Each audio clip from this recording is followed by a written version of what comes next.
Do you feel, no matter where you are, even if you're on a distant star, it'll reach you without fail. Wake you up, no matter who you are, our spirit will not fade, washing away the sound in your heart.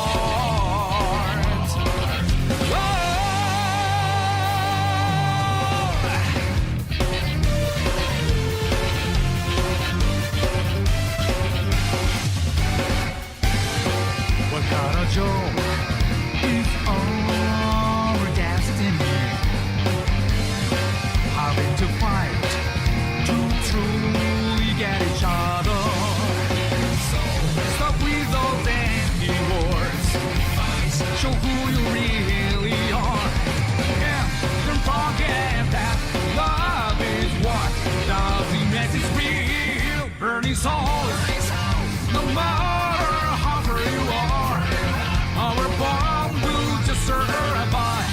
You won't face this, the journey. All on, don't give up. The teardrop from your eyes is a breath in our hearts. How did it fall? The rest of this endless fight. Oh.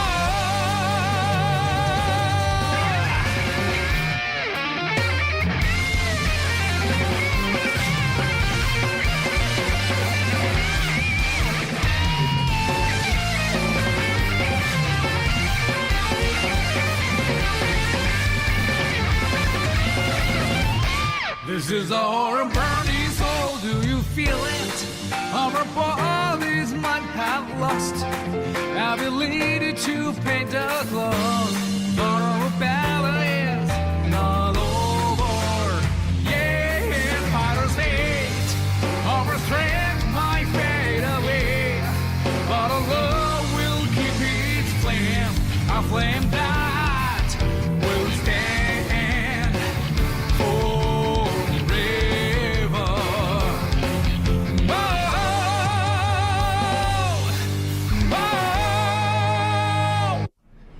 Burning souls, no matter how far you are, our bond will just survive. You won't face this, the journey alone. Don't give up. The teardrop from your eyes is engraved in our hearts. Honey us for the rest of this endless fight.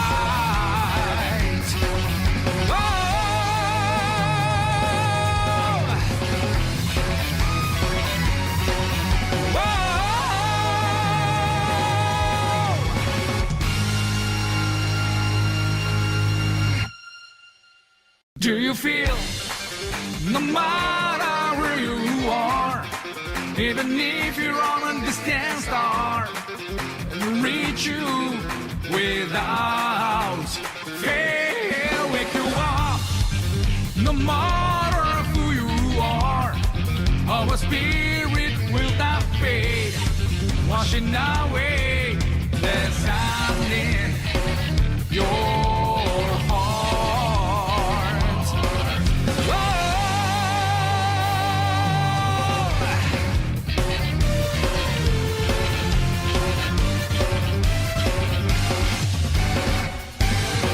What kind of joy is our destiny?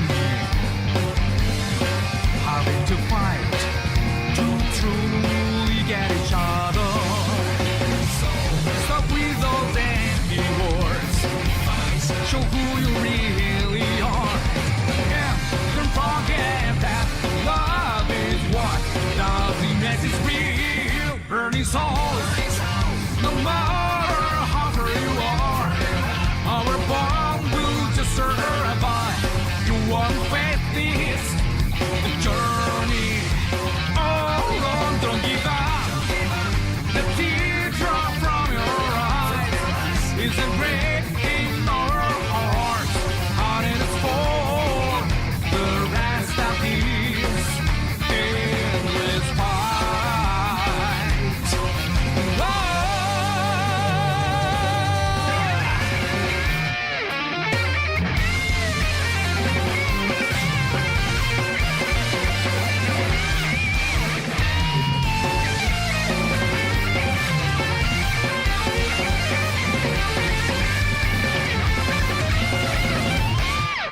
is a horror burning soul. Do you feel it?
What up, guys? What up? What up? How we all doing today?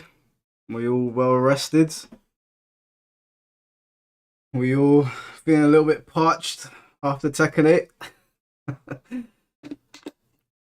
Nice to see you all here. You know, I got in bed yesterday and I thought, you know what? I'll probably be able to watch Street Fighter 6 from my bed comfortable. As soon as I put my head to that pillow, I was out. I was out. I woke up at like 11 o'clock. I got like 6 hours in. So I'm feeling alright. I'm feeling good.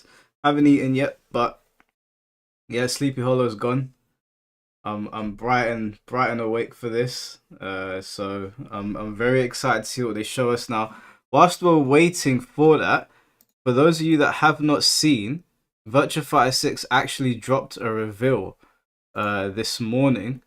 So I'll show you guys that because I don't think some people have seen it. So if we just avert our eyes. For the thousands in attendance and the millions watching around the world. The Pack. Returning to the ring, a legend in his own right, a man who once dominated wrestling, who redefined what it means to be a fighter, and what dark design of fate has led him to face tonight. The very team that spelled an end to his glory days, that led to his controversial retirement, that shocked the world. Free from his pack tonight, he's hunting solo. The force of pain you can contain. Wolf Hawkfield. Man, I saw that this morning, guys, and I was like, yo, what the hell is this? The redesign is crazy. Like, if you guys don't know who Wolf Hawkfield is, he didn't look nothing like this before. He didn't look nothing like this before. This redesign is fantastic. Like, you can see RGG all over this. He looks like a Yakuza character. And I'm all for it. Now, I've said that Virtua Fighter, or as much as I might like the characters, they definitely do need a bit of a redesign. So I'm very happy to see that they're going down this route. I really you don't remember well previous games. Hawk did not look like that. He looks like he's aged about 30 years. He's got loads of tattoos. He never had that facial hair before. So I'm very much looking forward to seeing the other redesigns. We knew that it was going to be redesigns because of Akira. Which, again, I'm all for, man. I'm all for RGG. If you want to talk about character designs, yeah, RGG are the people that you want to get on that. And I think Virtua Fighter needs some new takes on some of its characters. Some of them, not all of them. I do hope they have the classic looks, though. I do hope they have classic costumes. I'm sure they will.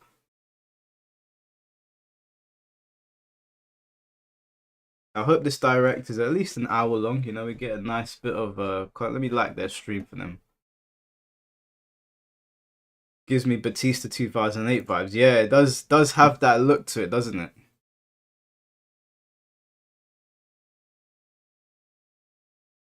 Hey, what's going on, Dragon? How are you doing?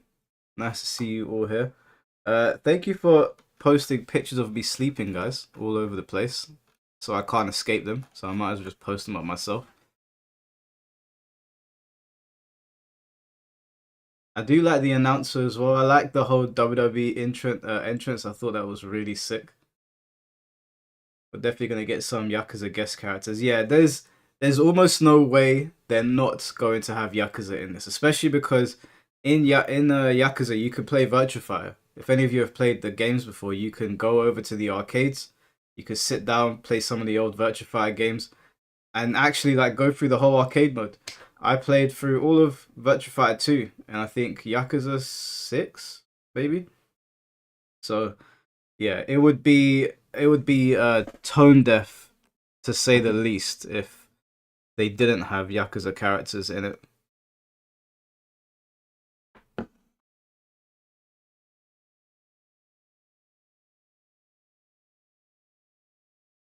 Sleepy Hollow vs Mike Hallow. How did you get my name wrong and right in the same sentence? Imagine a Tekken crossover. I wouldn't mind seeing a Tekken character in Virtua Fighter as long as they are designed more of like the martial arts route, like Tekken 4 Jin, for example. I don't want to see like stupid anime shit in Virtua Fighter. But if they want to put a character in there, and you know well then I don't know if you don't need Jin in Virtua Fighter because you've already got Jin. Jin's got the same fighting style, so don't really need him there. I don't know if they're gonna put guest characters in the game. I'd rather it be Sega's own characters. Sega's got enough characters that they can put in. There's Shenmue. There's Streets of Rage. Streets of Rage is Sega as well, isn't it? They got Yakuza. They got that new Yakuza looking game set in like the early 1900s coming out as well. So you don't really need to go elsewhere. Oh, DOA, of course, yeah, of course. DOA is a given. Given that Virtua Fighter characters are in DOA, it makes complete sense to put DOA characters in here. Yeah, Craft, I slept well, slept like a baby. Was out cold. As soon as my head hit that pillow, I was finished. So yeah, well rested. Do the stream, get some food, and probably hit the gym.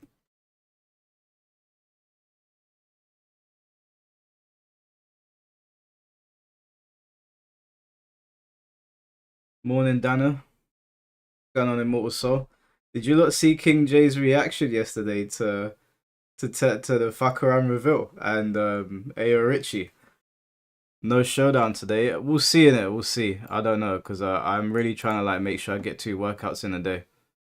Let me see if I can show you guys this reaction. This was hilarious. Alright, wait. Let me bring this up on the screen. This was genuinely hilarious. I'm here with Richie. What's going on, Richie? Hey, blood. Hey, I'm gassed. Nah, this better be some serious stuff. If this is the Pac-Man stage, bro. Bro, if it's Jay, come on, man. Tekken Ghost Showdown. I'm getting trolled. Karate Kid. Oh, bro. Let me do my jog, man. Let me do my jog. Let me do my jog. Let me do my jog. Let me do my jog. Let me do my jog. Safe. Bro, Jade. Yeah? I told him I'm not. Oh, no, man. Alright, cool. I gotta do it. Man. I gotta do it. I gotta do it. Oh, Chat. Jay, shut up, man. I gotta do it, chat. No, man. I told him, man. I told him, man. We gotta pay for the stage. Bro, ain't this Kinder Gym, blood? Is that not just Kinder Gym, or am I bugging out? Is that not just Kinder Gym? Hey, Pac-Man plushies, though. You ordering? Ah, fam, I don't know, man. Jay's not I get interested. to slap Pac-Man on the floor. That's what I want to do right now. There has to be more. Pac Pixels. Hey, What's Jay doing at the moment? Because the fact man stays chat, I told man already. I told man. Hey, I'm getting ready. I'm getting ready. He's tapped out. Is he running around his room? Oh. Okay. What? Oh, okay. Fahkumram. Devil. Oh, man. Thank you. Fahkumram, and it's the same drop from the sky. It's the same drop from the sky. You can't make this up. You can't make this up. You can't make this up. The same drop from the sky. Bro, I've lost my mind, bro. I've lost my mind. Bruce ain't coming They back. couldn't even switch up the trailer. Bruce ain't coming back. They got their wish. He's back. What wish? No one wanted I said, what wish? Yeah, man, they dropped the ball. Now, like I said, I know some people are gonna flame me, but I did say that look, I'm a Baki fan. I enjoy Baki. Fahkumram is basically a Baki character. So for me, it's okay. But for the community, it should have been Bruce Irvin. I would rather community morale was high than I get what I want, apart from Jinpachi. If Jinpachi's in the game and nobody's happy, I don't want to hear it. But this, yeah, I felt bad for everyone, man. The Bruce mains were crashing out. They were crashing out. Bruce is dead and gone. He's gone. He's finished. He's done immortal. Listen, I prefer Fahkumram to Bruce. That's just me personally. But I'm a Baki fan, so I like Fahkumram. But for everyone else, yeah, sad times for them, man. They've been crashing out for 10 years. They're gonna crash out for 10 years more. Why do they keep avoiding Bruce? I don't know. I think what Bruce's problem is I think back in the day he might not have been played as much, and they're looking at metrics back in the day. But one thing I don't think they understand is that sentiments towards characters change over time. And a character that could be unpopular in the 90s could be very popular in the 2000s and vice versa. Some characters get outdated and some characters come into fashion. So I think Bruce has been dealt a difficult hand, because on one hand it's like, do we invest all this time and money into designing this character and then nobody plays him? Or do we never release this character and continue to piss off the fan base? It's a difficult situation. I don't know how well Fahkumram sold in Tekken 7, but he was clearly built for Tekken 8. When you play Fahkumram in Tekken 7 and then you play Tekken 8, you know exactly what's coming. You know that Fahkumram is going to show up in the game. So, and for all of you that are saying, I see some of you are saying, I hope Marduk don't show up. Guys, let me just explain something to you. All the characters they leaked, Lydia, Eddie, Fahkumram, they're all in the game now. The last one was Marduk. Marduk was the last one on that list. So whether he's the next character or he's in Season 3 or he's in Season 4, you have to accept the fact that Marduk is going to be in Tekken 8. He's going to be in this game. There's no two ways about it. So clench your butt cheeks and just get ready. Because at some point you're going to be dealing with the Vale Tudo mix-ups. Will they put him as the next character? I don't think so. I think that might cause a meltdown, so they'll probably space it out. I reckon there'll be a bit of spacing out, and Marduk will probably be next season, because there's only so much chaos you can bring into one season, right? But Marduk will be there at some point, rest assured.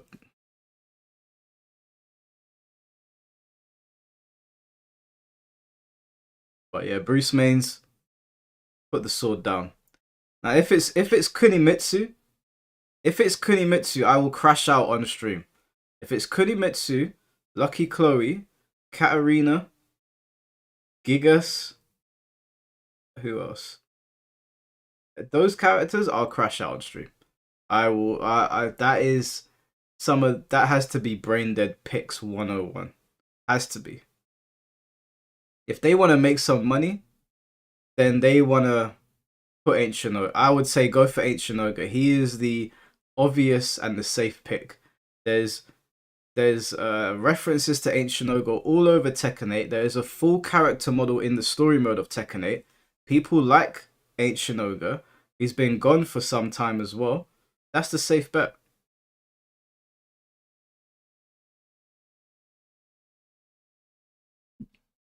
How do we already know it's Kuni? Was there a leak or something? Nah, don't put that out there, man. We don't want Harada. If you're listening, we don't want her.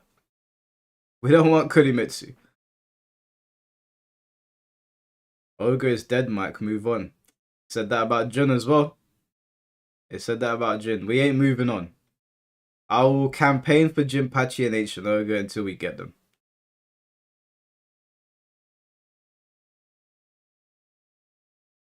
I need Katarina or Kunimitsu. Ah, man. Absolutely not. Lucky Chloe or Kunimitsu. That's like saying, do I want to eat cow shit or dog shit? Can I just not eat shit?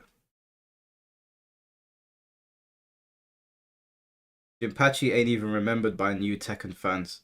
Bro, listen. If these new Tekken fans don't know who Jinpachi is, then they need to get to know.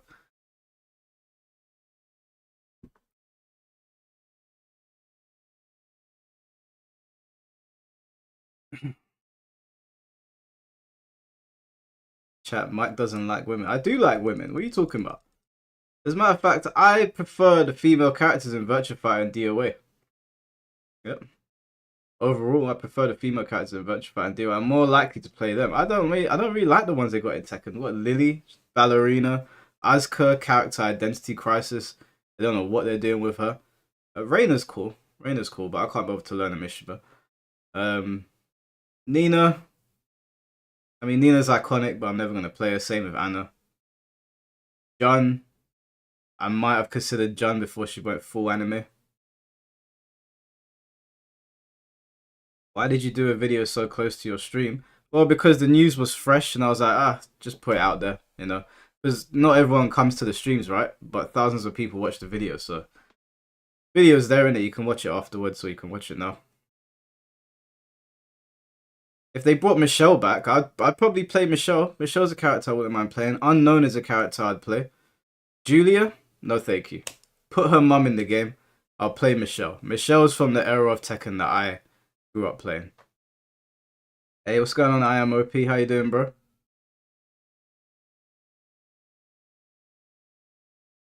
Yeah, OP in the chat, man. Legend in the game. Alright, we've got 2 minutes till this starts. I want to see what they're going to do with a lot of these redesigns, man. I'm really looking forward to that.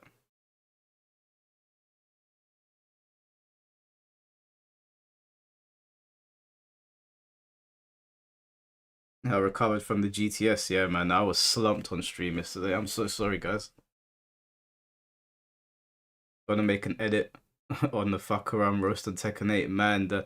The chat yesterday, this chat, that chat, Twitter, my WhatsApp, even my text messages, they were like, Mike, they put Fahkumram in the game, sad face. I was like, man, everyone's pissed. Everyone is annoyed. I picked out like 10 comments saying, yeah, Fahkumram is back. And I bet one of them was Michael Murray. Are they only going to show Wolf in the stream? I don't think so. I think they'll probably... I reckon Wolf will be one of the main characters they show since they showed off that trailer. But, yeah, I have no idea. I don't know what to expect in this. It's about to begin. Hopefully the audio levels are okay. And, should be okay. If it's too loud or too quiet, you guys just let me know and I'll adjust it.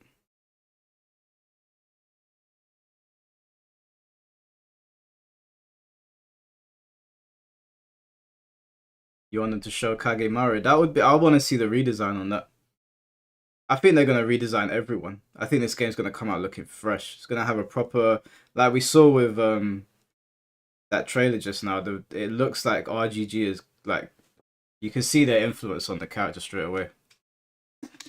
Do I think Tekken will ever recover? Yeah, I think Tekken can recover, but it's going to be a tough road, man. It's a tough sell. Castle Kingside, thank you for the $10, bro. Let's go VF. Shout outs to the chat. Shout outs to Castle Kingside, bro. How you doing? Hope you're alright. Yeah, VF can recover 100%. Oh, let's just turn that down. I hate this music. Yeah, Tekken can recover, but they've got it's gonna be a tough road. It's gonna be a very tough road.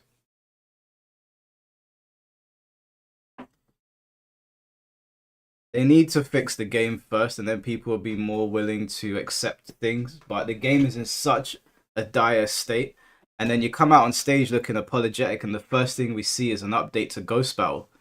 Nobody cares about Ghost Battle. I'm sorry. I don't mean to sound like a doomer, but please, guys, cut your losses. No one cares. Nobody cares. If it's like a silent update or whatever, you drop a mini trailer on Twitter here and then, no, okay, fine, whatever. But you come out apologizing on stage, you're like, hey, we got good new content for you. Ghost Battle. I'm like, oh, for fuck's sake, like, please.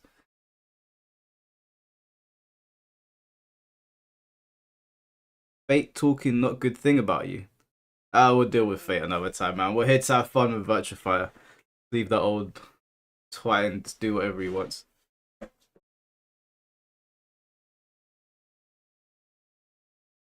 Do you know how Ghost Battle would be good? If I could put my ghost against your ghost, and you bet me 1,000 Tekken coins against my Tekken coins, or I bet you something. Like if we could do bets, I know that you can't really do gambling like that, but it would be more fun if there were stakes like that. Then we could. Then I'd be like, okay, well, there's something there. Why am I watching? Why am I watching my ghost play? You know.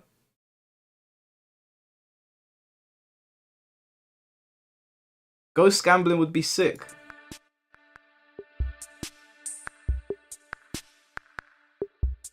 So I think VF6 would be easier than Fireball, hell yeah. You guys let me know if the audio levels are okay.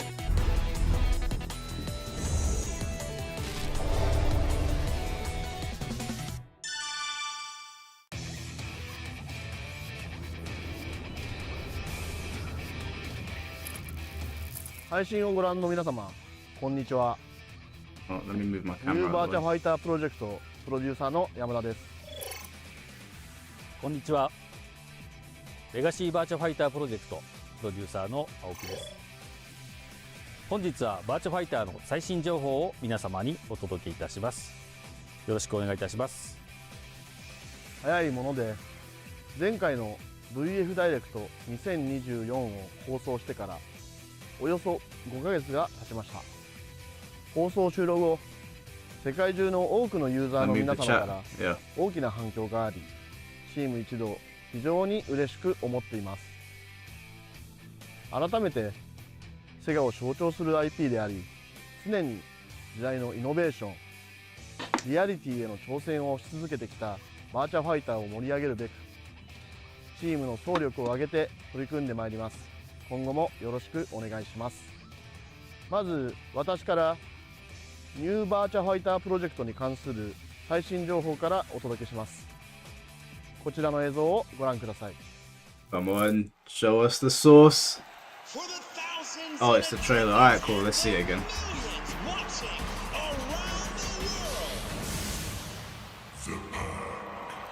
Returning to the ring, a legend in his own right, a man who once dominated wrestling, who redefined what it means to be a fighter, and what dark design of fate has led him to face tonight. The very team that spelled an end to his glory days. He looks sick. Controversial retirement that shocked the world. Free from his pack tonight, he's hunting solo. The force of pain you can contain. Wolf Hawkfield. Yeah, he looks like Ganondorf. I didn't even realize. ホークフィールドの新しい姿を皆さんに見ていただきました。いかがだったでしょうか。ところで皆さんはウルフがなぜ戦っているのかについて覚えていらっしゃいますか。これについて正確に答えられる方はあまり多くないと思います。過去のバーチャファイターではそれぞれのキャラクターのバックボーンがゲーム中で語られることはほとんどありませんでした。 Oh, we're getting ニ some ューバ lore. ーチャファイタープロジェクトではここが大きく異なるポイントの一つです。ゲームをプレイすることで登場するキャラクターたちのバックボーンや個性をより深く知ることができるでしょう。旧キャラクターたちも過去の設定を生かしつつ現代風にリファインされています。今回のウルフのテーマはプロレス愛です。 I like 前 the 作のラ jacket. ストからウルフに何があったのか、どうして彼は戦っているのか、そうした細かいバックボーンをもとにアーティストたちと議論をしながら今回のウルフのデザインを制作しています。 He looks like a Yakuza character. まだまだ開発途中ですが、そんなゲーム制作の一端を皆さんにご覧いただくべく一つの映像をご紹介させていただこうと思います。それではどうぞ。 He looks like he's in Yakuza. It looks so sick. バーチャファイターってすごくこう格闘技の流派をそのままビジュアル化したようなキャラクターデザインが多かったんですけど、今回はその龍が如くスタジオの強みでもあるそのナラティブの部分っていうところで、設定だったりキャラクター性、そのバックボーンにあるそのキャラクター自体のストーリーみたいなところをすごく重要視してまして、でそこを再構築しているという状況です。ウルフっていうのはもともとプロレスラーのキャラクターではあるんですが、今回も現役でこうエンターテインメントの最前線で活躍しているキャラクターではあるんですが、今回も現役でこうエンターテインメントの最前線で活躍しているプロレスラーっていうのをイメージしてデザインされています。そんな中でやっぱりこう体もずっと鍛えているキャラクターですし、会場を沸かせたりプロレスラーとしてのかっこよさみたいなのを詰め込もうと思ってデザインした感じですね。特に今回今までと違って見た目としてはヒールレスラーのような雰囲気を出しているんですけど、もともとのウルフの持ってるデザインとウルフの新たにちょっと変わったポイントっていうのはこう楽しんでいただけたら嬉しいなと思ってます。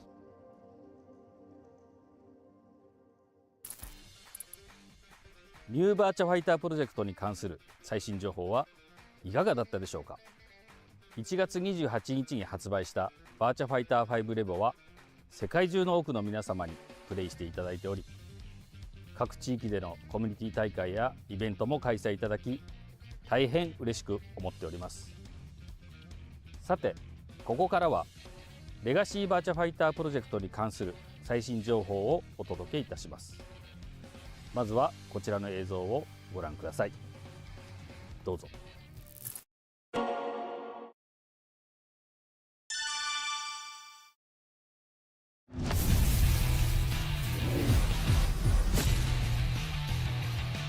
Did that say Switch 2? Well, it's on the Switch. Crossplay, come.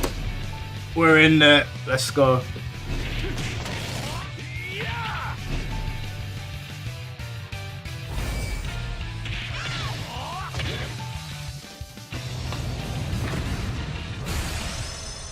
Yep.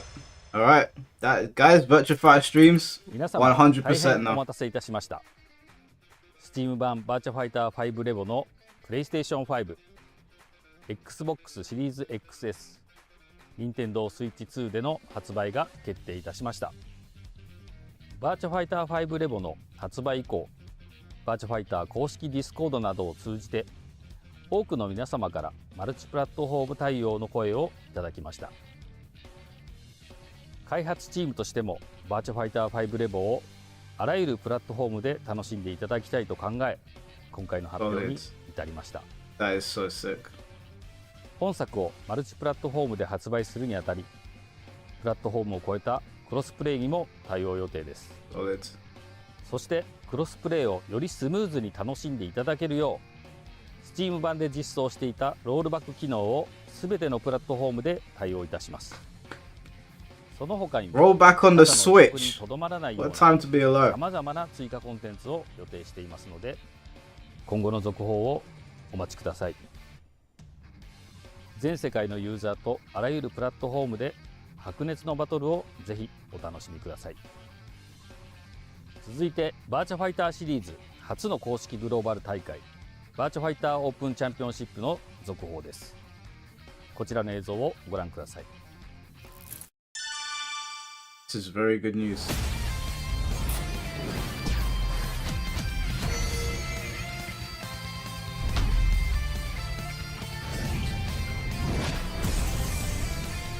Hey, it's gonna be a verse fan. I'll go to that.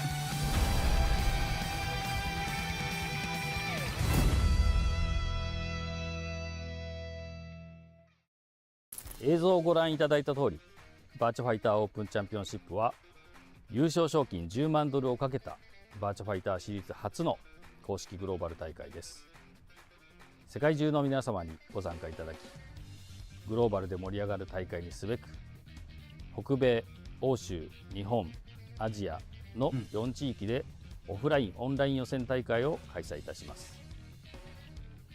対象となる予選大会、大会ルールにつきましてはすでに公開しておりますが、ここで改めて大会全体のロードマップをご覧ください。オフライン予選大会に関しましては、すでに発表しているシカゴ開催のコンボブレーカーを皮切りに、東京開催アジアクオリファーインジャパン、ラスベガス開催エボラスベガス、バーミンガム開催 VS ファイティ Birmingham's like 2 hours away from バン me. コク I'll 開 probably go 催 to タイ that. ガーアッパーカットといったように、それぞれの地域にて予選大会を開催いたします。ふるってご参加ください。本大会ではオフラインだけでなくオンラインでの予選大会も開催いたします。オンライン予選大会に関しましては、大会ルールに記載されている地域にお住まいの方のみが該当地域のオンライン予選大会に参加する資格を有しますので、大会ルールをご確認の上ご参加ください。大会ルールも含めた詳細情報につきましては、バーチャファイターオープンチャンピオンシップ特設サイトをご確認ください。皆様の参加を心待ちにしております。そして映像の最後にもありました通り、本大会のスポンサーとして NVIDIA 社にご協力いただけることになりました。 That is big. 今後さまざまな面でサポートいただくことになります。これから一緒にバーチャファイターオープンチャンピオンシップを盛り上げていきましょう。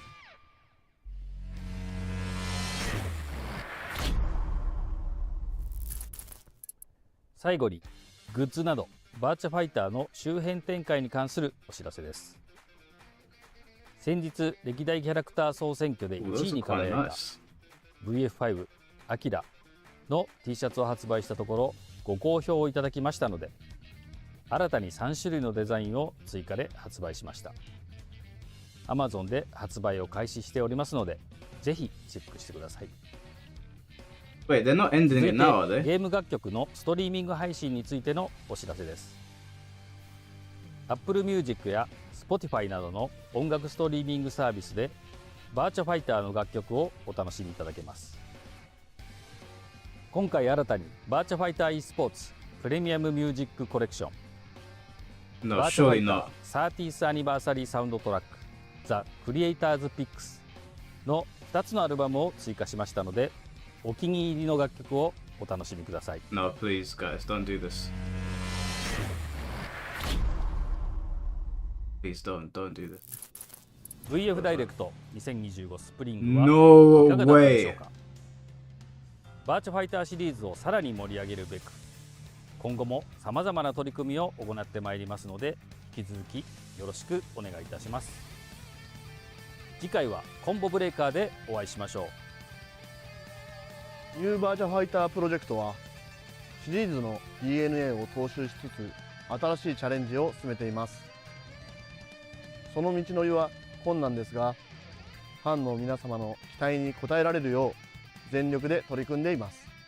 これからも皆様を驚かせるような情報を発信していきますので、次回の VF ダイレクトでお会いしましょ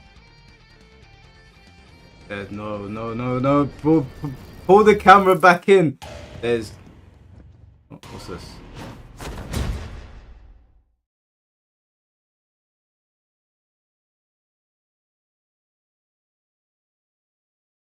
There's no fucking way it just ended. There's no fucking way it just ended. No way.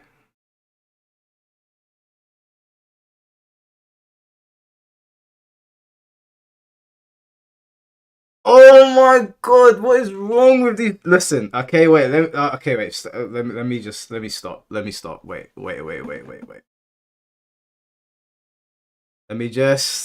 Let me compose myself. Now let's start with what was positive. Virtua Fighter Revo is coming to PlayStation with crossplay. Big W. Virtua Fighter's getting a world tour. Fantastic. Wolf looks great, although they already showed him before the direct. So why did you? There must have been something more. Okay, wait. Wolf looks sick. Yeah, Wolf looks sick. The crossplay good. Coming to Switch good. Rollback fantastic. Tournament prizes great. World Tour awesome. I'll be in Birmingham to probably support Virtua Fighter. Cool, fantastic. Why did this need a direct? Why did this need a direct Virtua Fighter?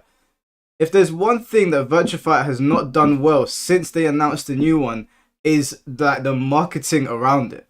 Now, what's probably going to happen, guys, is we're probably going to get random pieces of gameplay dropped like we did last time. Remember they did the direct last time and we were like, there was nothing in that. And then we woke up the next morning and there was like little pieces of gameplay here and there. Or like there was the NVIDIA thing. A mere crumb would have been fine. And Wolf would have been the crumb. But they already showed him before the direct came out. That's the problem. They already showed him before the direct came out.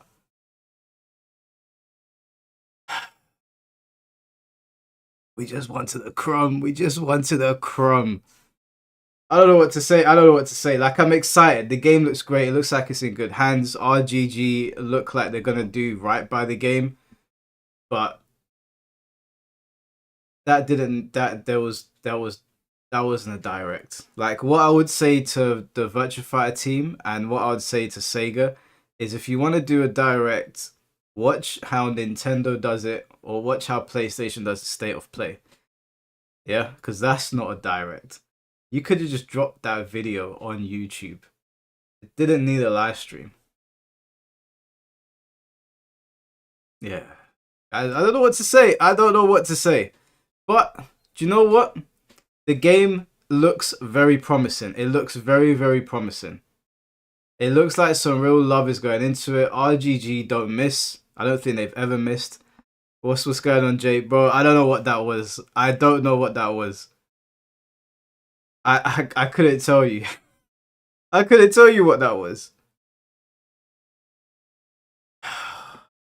I thought this was gonna hit, man. I thought it was gonna hit. That was a miss. That was a miss. Jay, you on Discord? Can I call you, bro? Can we get your thoughts?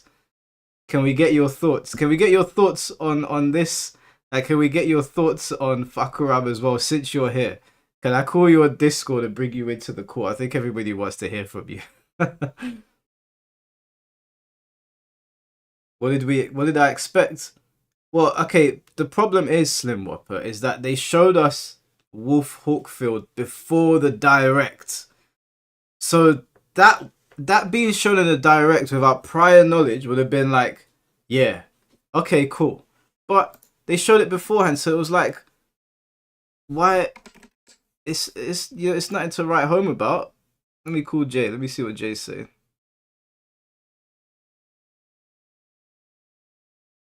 Yeah, man, that was rough. Yo, what you say, bro? Bro, what is going on, man? What's going on with my life right now?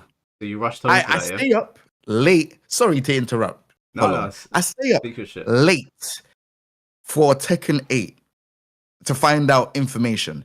We get a Minecraft Pac-Man stage.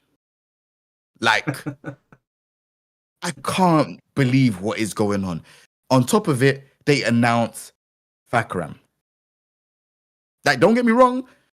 Like, we got a Muay Thai character, but we could have got Bruce that could, save this monstrosity of season 2, right? Yeah. A character that's not been back from Tekken 7. They are giving us back DLC that they brought from season 3 and season 4 as DLC yet again. Mm-hmm. Why? Bro, I am losing my mind. I said, you know what? It's cool. VF will save us. I've seen that VF have a direct. I'm going to make sure I am here. I rush back home. Yep. I see it. I was like, oh my gosh, this is sick. Brother, they showed us a trailer that was released a couple hours before. Yep. And said, we hope that you're excited for this. Brother, you just released the trailer like 3 hours before. I've seen it. And then on top of it, They say, oh yeah, here's the behind the scenes. Show us the designs. Cute. Looks nice. Then they say, all right, cool, that's it. VF5 Revo. Don't get me wrong, the announcements were good. You know, it's on multi-platform. Yep. You know, there's cross-platform. Amazing. But we are not here for a 2008 game. We are here for your new game. Yep. Like- You're spitting facts. Like, come on, bro.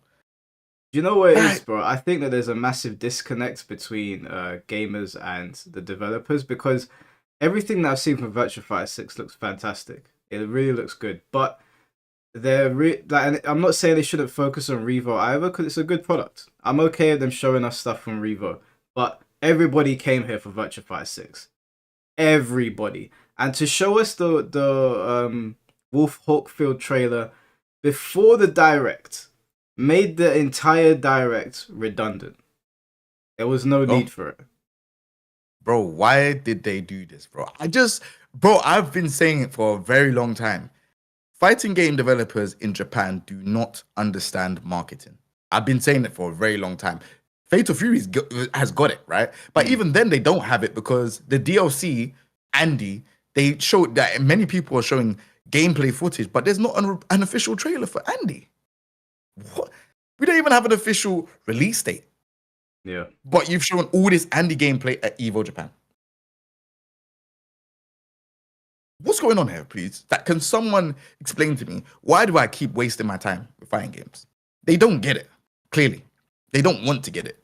Yeah, I couldn't tell you. This was very baffling. Like, it would take me about 2 minutes just sitting down with them and going over their plan for the direct to say to them, why is this a direct? Like, the worst thing is that when you look at this Hawkfield trailer and you actually like look at the character design, it's brilliant.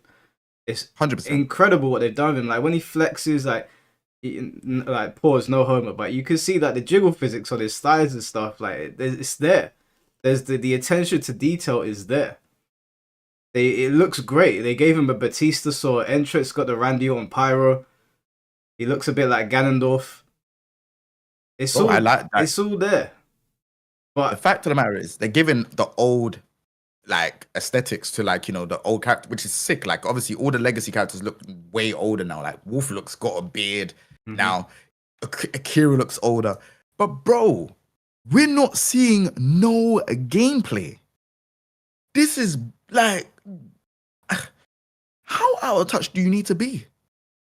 Like, I just don't understand. Like, I'm really, to be honest with you, I'm really trying to understand the mindset. Like, there is no gameplay. We've just seen, but so for 4 months, right? Let's think about it. It's 4 months because they showed the gameplay in December, right? yeah, it's been about it's 5 months now. Right. You're telling me the only thing you could show me is animation of Wolf walking out. That's it for 5 months. Yeah. This was not good. And the fact that they've got Wolf built to this level with this attention to detail tells me that he's probably not the only one they've got built like this. They could have they could have given us another like little entrance and I'd been like, okay, at least it's something else away from what we already saw an hour ago. Brother, they showed us a little teaser for a boxer character now. That we've never had a boxing character in Virtua Fighter. So it's interesting. Obviously we've had Muay Thai with Brad, but bro, I don't know why. Like, every time I see this stuff, I am just frustrated. Like, I'm just like, why do I keep doing this to myself where I want to see a reveal? I want to see a reaction. I rush to go and do it. I make sure that I am available to watch this. And then I am all like, it's always like, I'd say 95% of the time, I'm just like, oh, is that it? Yeah. Yeah. Like, and I can see someone said that the FGC is ungrateful now. It's like, bro, it's not ungrateful. Like, this is a premiere. I feel like you lot need to understand what that means when they say premiere.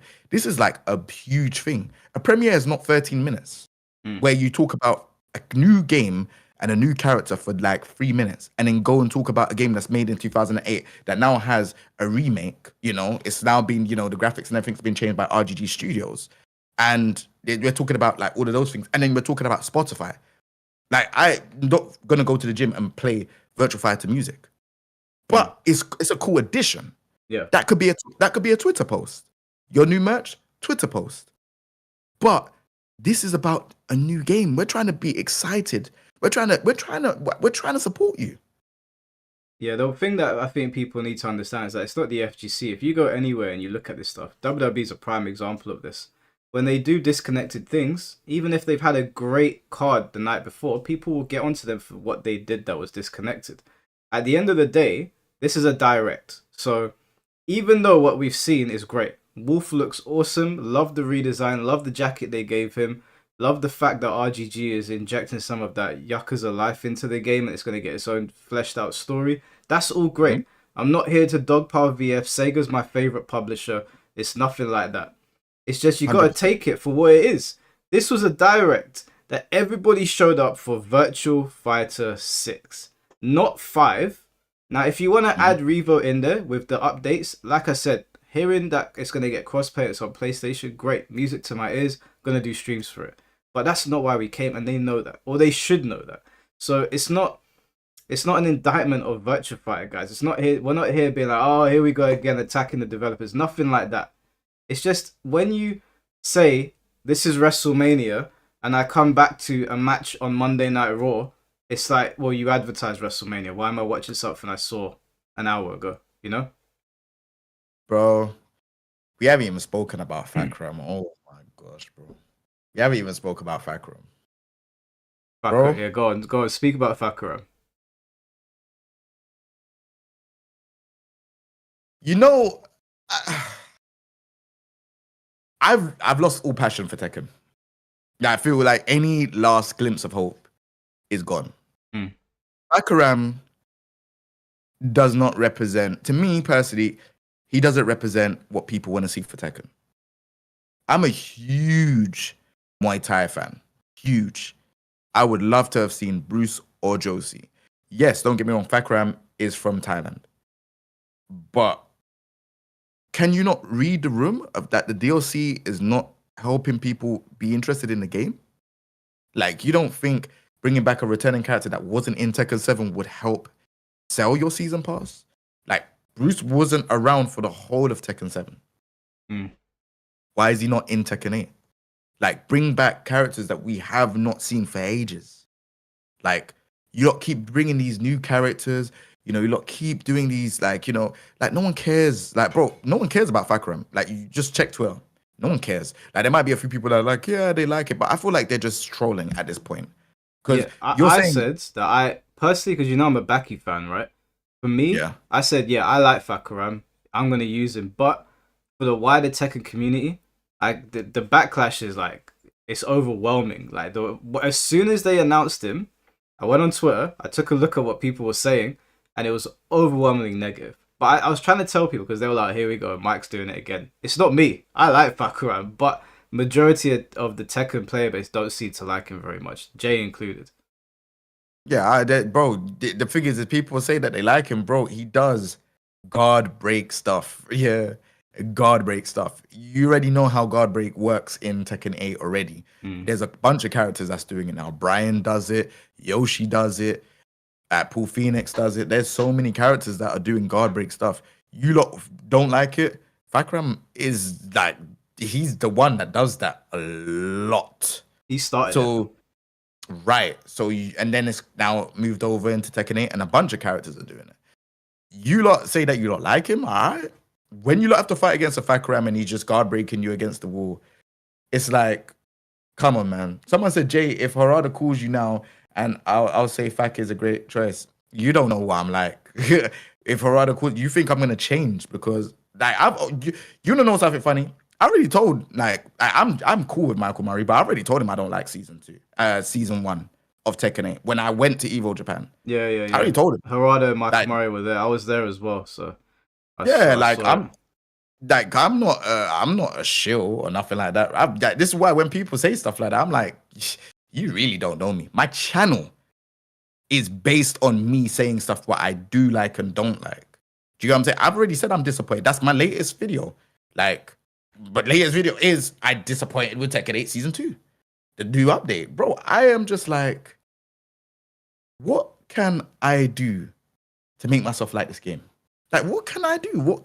I don't know what I can do to like Tekken 8 Season 2 right now. You know what I'm saying? I don't know what to do because I'm a huge fan of the game, huge fan. But what they keep producing, what they're showing, is you're out of touch. I don't even know if it's even. I'll be honest. I feel like this is higher ups than Murray and Harada at this point. I think it's just people in Bandai that are way higher up, and they're saying we need to sell this. This is what we want. We're gonna put Pac-Man on the stage. They might even just be like, oh, well, there ain't nothing they could do. They're the higher ups. This is the corporate side of things. Yeah. Because none of this is making sense. Like, your game is not doing well, and you're choosing a character that is not really popular with the fans. You know what? I got called out by Shimblade for saying that like the game is not doing too well, and I was a bit perplexed at him calling me out on that. He said he wanted to do a debate on it, which I was open to, but I don't know how people don't think the game is. I don't understand how people can think the game is doing well right now. Like when you look at the Steam numbers and you look at how people are receiving it online and you look at player retention, I don't know how anyone can think the game is doing well right now. And the thing is, the worst thing is, Jay, yeah, we're both Marduk players, yeah. We like Marduk, but we know what's gonna happen when Marduk comes out. Majority of people are gonna lose their brains. Now, because Fahkumram, Lydia, and Eddie were all the leaked characters, that stands to reason that Marduk is also one of those characters. So but Marduk is the next character without a shadow of a doubt. The Marduk is the only one. Like, the thing is, they're so like what is happening is they're not even understanding. Marduk will make everyone get excited at Evo Las Vegas because that's where it's going to be announced, and they're going to tease a new character. So they think that they're going to bank on Marduk being the big golden card. But what the problem is like, the game sucks. Like, it stinks. It's not a good game. Like, as much as, you know, people want to be like, oh yeah, no, it's just a bad game with the label on it. It just says Tekken. You slapped a label on it, it says Tekken. We're only playing it because we like the characters and we like what Tekken used to stand for. We're going off nostalgia. Some of you lot from Tekken 7 are going based on Tekken 7. But the game is horrible. Like, it doesn't, like, you know, we put it this way. We're gonna put it into perspective here so you lot understand. You lot are paid £70 for a game, right? The game wasn't functioning from the get-go. We're talking about the gameplay balance. They added the own story and all of that stuff, cool, whatever. They added a base game that didn't really function properly in terms of balance. Yeah. You get season 1 where you have to pay £25. So you get, you know, these characters, whatever.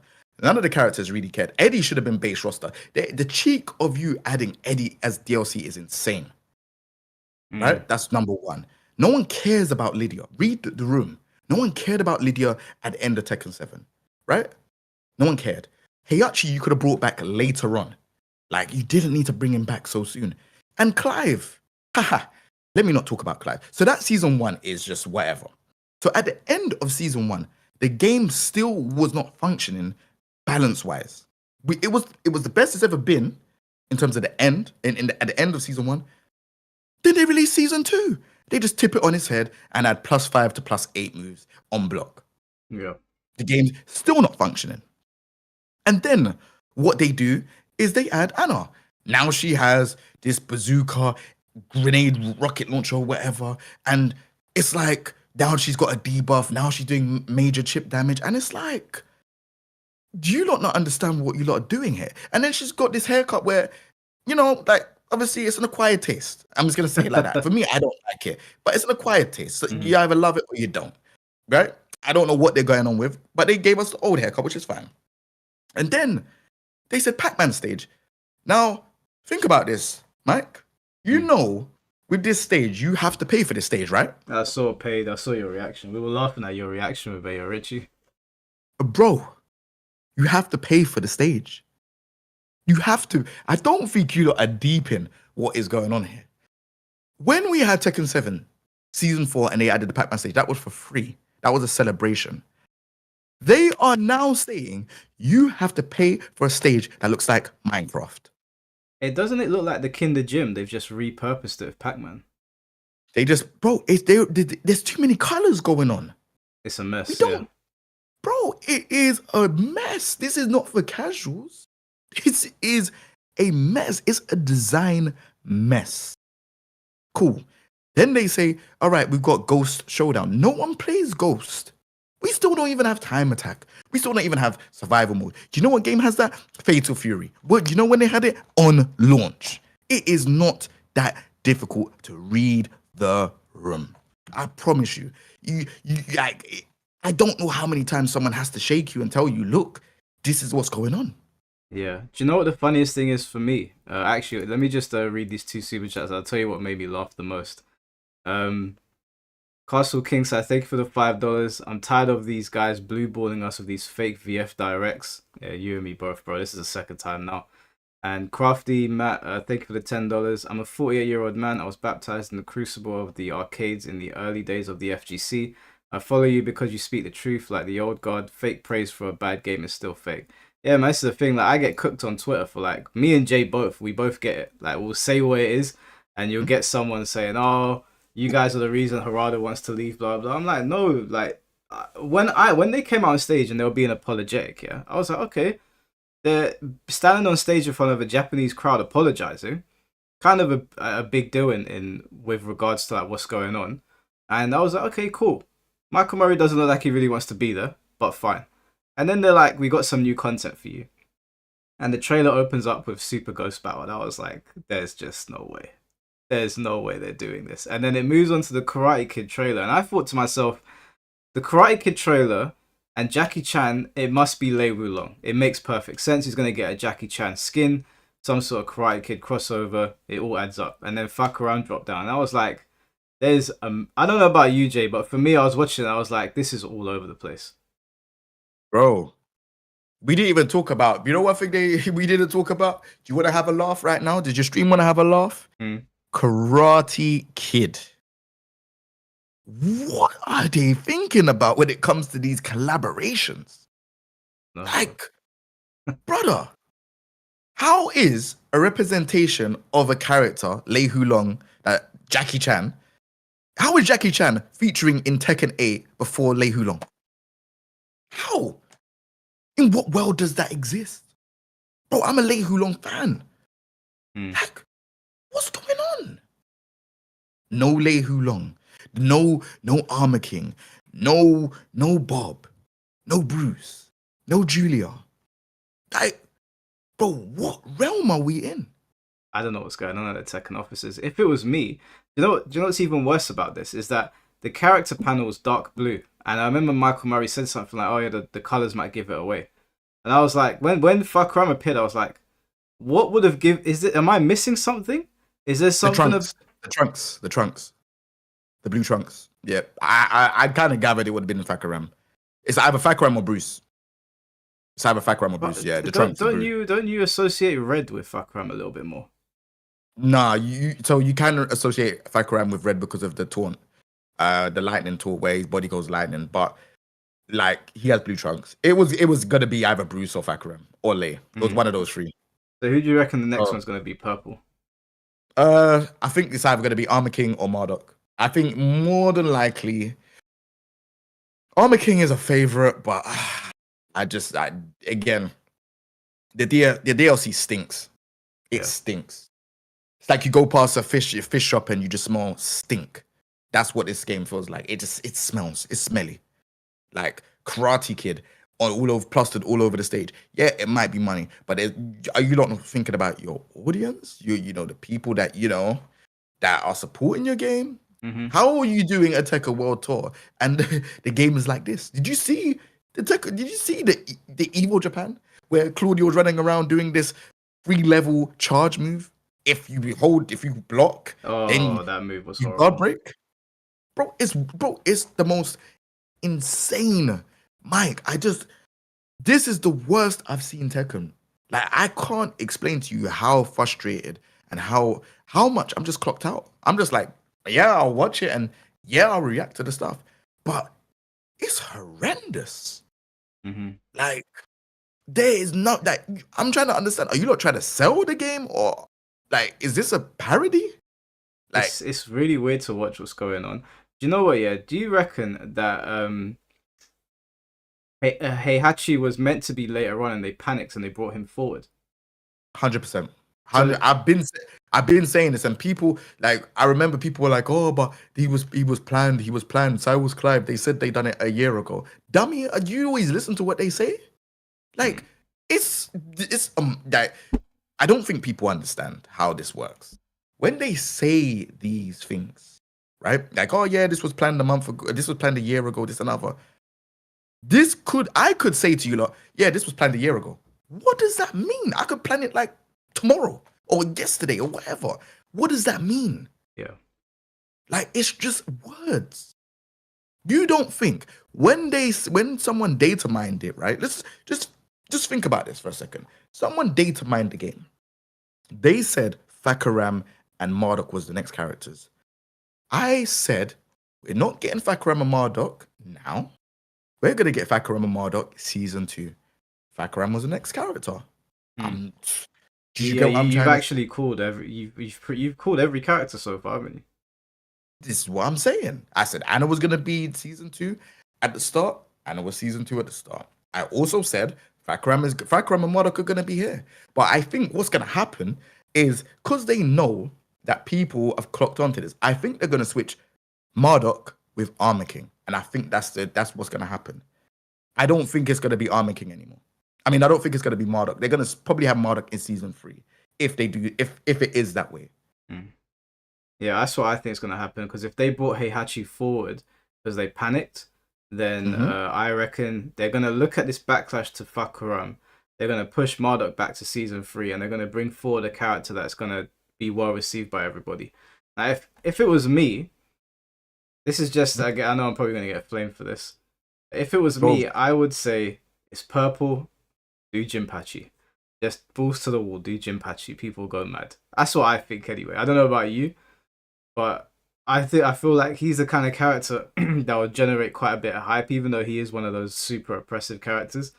But if they release Marduk next, despite me being a fan of Marduk, I think the community is gonna absolutely crash out. Oh yeah. Without a shadow of doubt. The thing is, I'm a Marduk fan, but the way how they've done everything, I have no faith. Like, there's so many characters that could come back. Asian Ogre, you've alluded this story with Jun, but you haven't brought back Asian Ogre yet. Yeah. Like, what the? Sorry, I don't want to swear on your thing. But what are they doing? You think it could be Kunimitsu next as well? Bro, if it's Kunimitsu, then I'll tell you from now, I won't compete. I already said I'm not competing for the rest of the year. I'm already clocked out. But if it's Kunimitsu, I promise you, I am staying away. Yeah. I promise you, I'm staying away. And the worst thing is, I'm scared because I think it could be Kunimitsu. I think it's a possibility. They don't read the Kunimitsu as well. Bro, they don't read the room. They don't read. I'm telling you from now, they don't read the room. They don't. Like, bro, do you know, all right? If I'm lying, I'm flying. Do you know that they don't talk about sales of Tekken 8? You know, at the end of Tekken 7, season 3 onwards, they were talking about, yeah, we've done this, we've done 7 million, we've done 8 million, we've done 9 million, we've done, right? They kept on doing it. In this game, they don't talk about sales. They didn't talk about sales until the end of season 1. Yeah. And it was 3 million. They, from what I can see, they're in big trouble. They're in big trouble. Like, we might not see the longevity of Tekken. I'm being so real with you. The longevity that they said that the Tekken 8 we were going to see, we might not see it because Tekken 8 is still on 3 million. We haven't hit 4 million. And you can, how do you know that, Jay? Because they would have announced it. This is a business. Yeah. Yeah, 100%. They're very quick to announce milestones. Any businesses. Correct. So from that time to now, so this is like what? They announced it in December, right? December, January, February, March, April, May. This 5 months. They still haven't made an extra million. Bear in mind, they sold 2 million in 1 month, right? Or was it was 1 or 2 months and it took a whole year to do another million. So it would stand to reason that at best, to get to 4 million, we're going to be in 2026. Bro, this is what I'm trying. I'm so glad that you understand what I'm trying to say here, because you know when I say this stuff to people, they don't really get it. They'll be like, "Oh, nah, but that's no, bro. No one cares about season 2. Like, this is we're in a big problem here, and it's like, why do you keep doing this? You have put your money into Ghost Battle Showdown. We are openly telling you put survival mode. Like, how sick would it be to do survival mode and then every 100 you get like maybe like a Mokujin, then Tetsujin at 200, then Kinjin at 300, then like you can maybe unlock them. Like, this is Tekken. These are Tekken characters. Well, actually, bro, I had a suggestion. Yeah, let me run this suggestion by you. Let me run it by the chat as well. Let me see what you think, because I got some pushback on this. Just before I do, Song Lao, thank you for the $4.99. Completely stupid and missed opportunity to have a Jackie Chan movie collaboration and not drop Lei Wulong. Tekken 8 is lost. They effing blew it. F this BS. Yeah, it is very disconnected. It was very baffling to watch. So so following up from this like Shinblade thing where like you kind of called me out. I was saying that like team battle and survival mode and time attack, they should all be in the game. But you shouldn't put them in the game in the same fashion you did back in the day. They should all be migrated to online and lobbies. So say, for example, there's a leaderboard for time attack, there's a leaderboard for survival mode. And like at the end of the month, the top fighters in survival or time attack can get like an exclusive reward. Doesn't have to be anything like massive. It could just be like a random thing or whatever. Something for people to work towards. Or you could put it in the lobby system so you can compete with your community, right? And I also said that team battle, don't put team battle on the main menu because no one's going to play it. Put it in lobbies. Online. Yeah, everything migrate online. And people saying, oh, they did team battle before. And then they brought up Tekken Ball, which I was like, this is a stupid thing to bring up because Tekken Ball was highly requested, but look at how they implemented it. Tekken Ball is all the way at the back of the Tekken Lounge that no one goes in, and it's conveniently behind advertisements. To get to the Tekken Ball, which someone brought this up to me, to get there, you have to walk past all the ads. All the Unico ads and the big screen that's got the advertisements. Then you get to Tekken Ball. Or you access it from the main menu. Nobody's doing that. It's not that Tekken Ball is a bad mode. And it's not that Tekken Bowling was bad either. It's the implementation is bad. If you put Tekken Ball in the lobbies and just allow me to switch from fighting to Tekken Ball in my 16-man lobby, it's going to get played. 100%, but I'm not going in the Tekken Lounge and walking all the way past your billboards to get to it when I've already got an active lobby. So I don't understand how this is hard for them to understand. And I know what's going to happen. They're going to put time attack, survival mode, and team battle all on the main menu, isolated away from everything that we usually use, which is ranked or lobbies. And then people are going to go, see, you guys asked for team battle, no one's playing it. Yeah, no shit. I don't want to play offline team battle. I want to play online with people. And that's what's going to happen. And then we're going to get a bunch of people saying, oh, you guys, that you don't know what you want, blah, blah, blah. People know what they want. It's just they don't know how to implement it. Bro, everything you said there is a great choice. Like, migrated it to online because this is where everyone is, right? No one is going to be sitting at home playing time attack by themselves. Time attack and having a leaderboard would be amazing. Again, I don't know what the resources are to keeping a leaderboard with everyone playing. I don't know. If they have the funds, sick. But you know, even if they don't have the funds, you can resort to keeping it on an offline mode. Whatever way they want to look at it, it would be sick. Like I would say stuff like Tekken Force, but I don't know what the funds would be. I'm just resorting to the bare minimum, right? So like as in time attack and survival in the offline mode, it shouldn't really cost. Like I have seen Fatal Fury do it.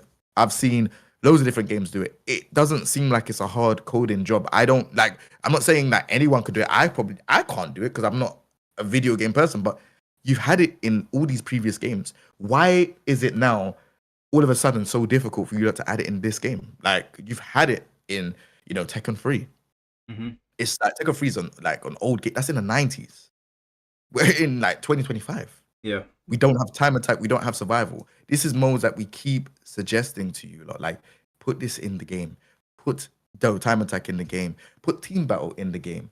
Like, why do we need to keep telling you? We don't want Ghost Showdown. You keep stuffing in stuff in the game that we do not want. We don't want that. And Ghost Showdown, the Ghost Showdown seems like a very kind of like, it's a very difficult like thing to be interested in, because it's kind of like an RNG of your character. You get to randomly choose, they randomly choose moves. You get to choose if they're aggressive or defensive. And you're like, okay.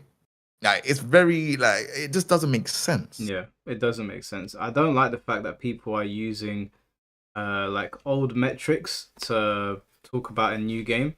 Like, I really do think they need to adapt to the times. You don't even need to give time attack. Like, if it's going to cost a lot of money to run servers, because I know it probably does, then just put them in the lobbies. If I can do time attack with my lobby and we have a winner at the end or survival mode, that's better than what we've got right now. And as for team battle will be sick in this game. If they add team battle into the game and they let us access it from the lobby system so we can play with people online, it's going to be sick. If you put team battle on the main menu, no one's going to play it. And it'll be, and the same with the Tekken bowling, right? I wanted Tekken bowling to come back. They put it in Tekken 7, £12. No online. Nothing. £12 there, offline, play offline. I'm like, bro, what age do you think we're in? It's just mad. It's so hard to be a Tekken fan right now. I'm not even gonna lie, and it just literally seems like they just keep making the wrong decisions. Like it doesn't make sense how you could have had this game running for 30 years, and like even like, all right, cool, the Fight Lounge. There's a part where you could see Zafina and she's got the Mystic Ball, the Fortune Ball, and it's like, why don't you? It's the 30th anniversary. Why don't you do the thing where like you can go to that? And you got like these random questions that you can answer and stuff. And if you answer certain questions correct, you get like an item. Like stuff like that would be sick. It's just fun. It's interactive. You get to know the history about the game. Like not only that, why are we not getting stages from the old games? Yeah, I keep telling you. That's what I said on stream yesterday, bro. I said no Tekken player worth their salt gives a fuck about Pac-Man. If they had said Moonlit Wilderness or Ground Zero Funk, yeah, you can have my money. No problems whatsoever, because I'm a Tekken player. I want to play some Tekken. I don't want to play Pac-Man stage. That stage looks absolutely ridiculous. Like, I'm gonna have an aneurysm looking at that stage. But if you gave me Moonlit Wilderness, you gave me that castle stage from Tekken 5 where you fight Devil Jin for the first time, you give me Emotionless Passion, then I'm more willing to part with my money than some Pac-Man stage. That is absurd. And there's no like logical reason for me to give them my money for that, and for anyone else as well. Wasn't it free in the other game in Tekken 7? Bro, exactly. It was free. FREE, free. You are telling me for the 45th anniversary, we now have to pay for that stage. And that stage is super colorful. And what you lot are not realizing is this is going to be a part of the Tekken World Tour, that stage. Yeah. So if they randomly select that, you're going to hear wow, wow, wow, wow, and you're going to see different colors, explosions. Like, bro, what? Like, I am so like, you know, when you have a nightmare and it's just like, it's not a nightmare, this is reality. You're seeing all of these things, and I'm like, this can't be true. Surely they must understand that this is not what the fans want. And I keep seeing these things, and I'm like, what's going to happen now? What am I going to expect next? Kunimitsu? Kunimitsu is my next nightmare. And I feel like Kunimitsu is going to be next. If it ain't Madoka Army King, it'll be Kunimitsu. You know? It will be the same stuff over and over and over again. And then we've got this new character, and I guarantee this new character is going to be so over the top. Maybe shooting fireballs or has some next mechanic. Yeah, they've already designed a new character. That character is likely finalized already. And given how they thought Tekken 8 was going to go, I'm willing to bet this character is going to have moves from Ultimate Ninja Storm, moves from Rebirth of Souls, moves from One Punch Man. Like, it's going to be the most absurd, over-the-top character that we've ever seen. I wouldn't even be surprised if this character has a full-on fly mechanic like Marvel with the 8-way flying. They've pushed Tekken into a realm that is almost unrecognizable. And I think the final character is going to be the straw that breaks the camel's back. Do you reckon that it could also be Reina as a devil? So, because it's turquoise, I was thinking it might be another. I think, like obviously that's Marduk's color. So I was wondering, do you reckon Marduk is not in the game and they've made another Valtudo character? That's what I was thinking because his character his color is turquoise. Yeah. And it's possible. I was kind of worried because you know he like obviously the stigma is like Marduk is cheap, whatever. And they probably might want to create a new MMA character. And yeah, he's just he or she is taking over Marduk. Boy. Purple might be like the only way I could see this happening is purple is Armor King, and the turquoise is someone that's taken over Marduk. Yeah, like I know people might not want to hear that because I think Marduk is a popular character. If it does, I still really think don't it's know gonna what be. to say, I bro. still think a part of me is saying Akuma, because he's part of the Tekken universe. I don't think they consider him a guest character. Purple would line up with Akuma as well. That is another nightmare. That is another. If purple, hey, listen, if they announce Akuma, do you know what type? Nah, Mike, we have to talk about this. We're already in nightmare realm right now for Tekken. We're in nightmare realm. We're going to the Nether Realm, bro. We're going straight to the Nether. If Akuma, do you know what the worst thing is? I don't think Akuma will just have the heat bar. I think he'll have his Street Fighter bar as well. So you'll be dealing with heat. You'll be dealing with FADC. You'll be dealing with teleports. Like, I reckon that because Akuma's already crazy in Tekken 7. I imagine him with the Tekken 8 design philosophy. It would be absolutely bonkers. If we get Akuma at Evo, I promise you now, I feel like this will be publicity that they want for Tekken. I feel like the timeline will be an insane mess. Everyone will lose everyone will lose it. Yeah. Like, I just, as a fan of the game, I feel like I said, I have no passion to travel. I would have been at Japan this year. I've seen what Tekken is like. I'm saying, nope, no, sir. Yeah, I'm not even going Evo Vegas. I'm not going Evo France. I just have no desire to compete for this game. I have no desire to even play ranked. I have no desire to even just, like, I would document what is going on for the game. Hopefully, if it's good, then sure. And I'm trying to give it a chance every time. I'm trying to give it a chance. You know, I stayed up late at night. I didn't go bed till 9 a.m. You know, I'm awake again. I watched VF and they showed 3 minutes of Wolf. I'm now saying, look, this is it for announcements because the announcements are just lackluster across the board. Yeah. You know, I don't know what fighting games are doing anymore. Like, there's a massive disconnect. There's a huge disconnect. Like, but it's. Oh, I've got a character suggestion. Let me just read the super chat. Let me see what you think about this. Might trigger people in the chat. Slim Whopper, thank you for the $10. Just wanted to say I fuck with your channel because I grew up on arcades. I worked 40 plus hours raising a 5-year-old solo. So a lot of this I'm finding out watching you. So when I turn on Tekken and play, I don't know about this stuff. Well, I appreciate that, bro. And man, you work 40 hours a week raising a 5-year-old on your own. Shouts to you, man. That cannot be easy. Shout outs, bro. Serious. Yeah, that's crazy because you like I know single parents and like raising kids on their own. I know it's not easy and working that amount. So yeah, I hope you're all good. And yeah, I know like sometimes people come to this channel and they just want to hear something good and it's always like we're ripping into something. But I mean, you grew up in the arcades, so you know fighting games used to be a certain way, and they've gone down a road that is unrecognizable to a lot of people now. And GD Tornado, thank you for the $2. They should reveal the whole season like Street Fighter 6. We did ask them to. Remember? Then Michael Murray gaslit us. Do you remember that, Jay? When we said to them, reveal the whole season so we know what we're paying for. And they were like, oh, we ran multiple polls and this is what we found. Bullshit. Every poll said show us all the characters. Bro, we're playing casino with the DLC. We still don't know what's going on. If everyone that's bought Season Pass 2, I can guarantee they're not happy right now, right? We still don't know which returning character is going to be in summer. We still don't know who the new character is and the stage. We are just literally putting money there and hoping for the best. That's gambling. That's gambling, ladies and gentlemen, right? That is gambling.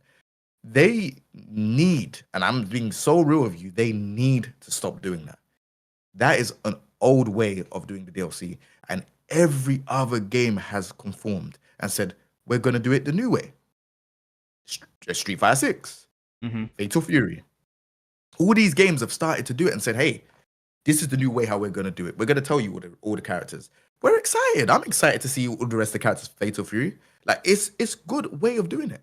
Like, this whole suspense stuff, I am just like, all right, cool, yeah, we'll wait until the next announcement.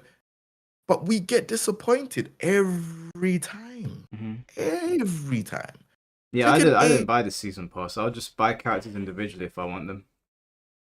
Bro, every time they do this, they just disappointing people. And it's on top of it, my honest truth is I feel Tekken 8 is rushed. I think Tekken 8 is a rushed game. We still don't even have heat balanced properly. We still don't have characters balanced properly. But we paid £70, we paid 25 for season 1, and we paid 32 for season 2. That's over £100. We are paying to be beta testers. Yeah. How? In what day and age does that work out? Street Fighter 6 works. Fatal Fury works. Like, what's going on? Yeah, and do you know one thing that again, to go back to the Shinblade video that he called me out on, they were talking about Tekken 7 numbers being low and Tekken 8 numbers being slightly higher, and how Tekken 8's fine because of that. And I said to them, my response to that was, well, look at Street Fighter 5's numbers and then look at Street Fighter 6. It's night and day, right? They understood the market, they understood where they went wrong, and Street Fighter 6 has shot off into a different stratosphere. Tekken 8 is comparable sometimes to Tekken 7. Like, it's not doing anything that is groundbreaking or remarkable at all. And I also think that people forget that Tekken 7 had to work from basically being a dead franchise, because Tekken Tag 2 basically killed it, right? No one really picked it up, so Tekken 7 had to climb and claw. Tekken 8 didn't have to do that. Tekken 8 was working from the goodwill of Tekken 7. So there was already an established fan base, 12 million plus sales. They were going in looking pretty. And this has happened now. So Street Fighter 5 dragged itself back up, and Street Fighter 6 has soared.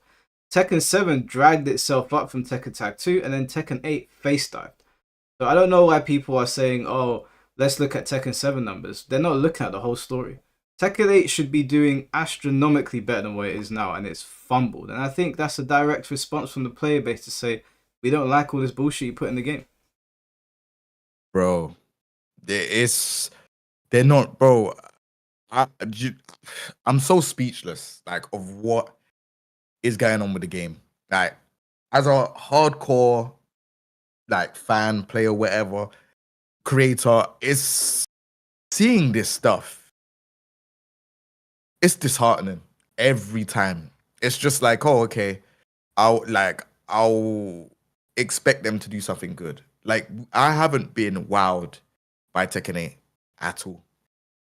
And that's the whole reason I've shifted over to Fatal Fury, because I'm like, what am I meant to do? Wait until what, 3 years, 4 years down the line until when I'm wowed by the game? Like, too late. The first season should always be, wow, you've got these characters. That's what Fatal Fury has done. The characters that are in there, you've got, Ken and Chun-Li from Street Fighter, which is sick because it's got a crossover.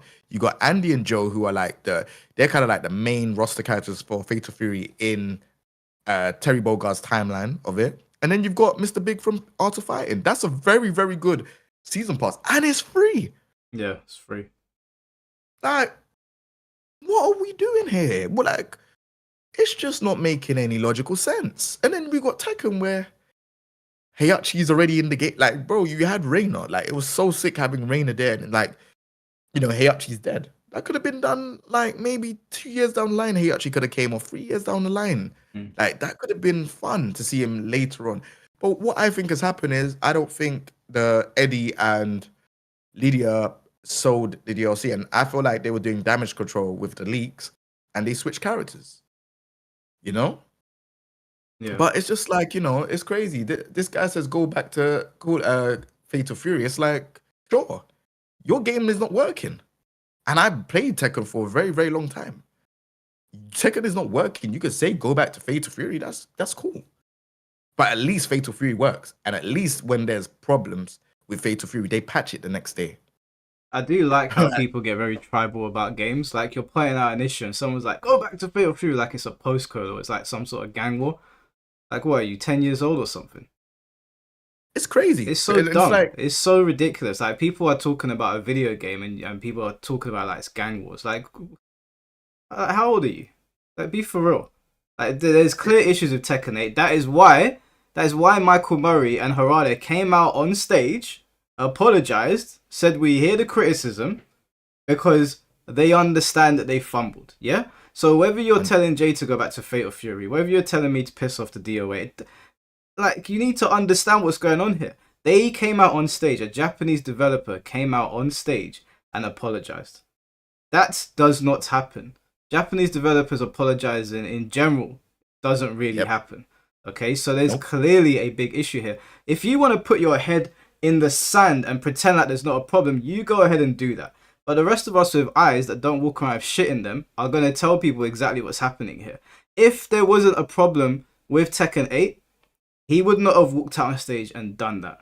If there was not a problem with Tekken 8, there would not be 3 patches between 3 months coming out that are meant to be massive patches, and then they're going to continue working through them. If there was not an issue with Tekken 8, Twitter would not be blowing up the way it is, and neither would YouTube. The exact same thing happened with Mortal Kombat 1, and you had MK Copas saying, oh, you guys are just hating for money. Bro, are you blind?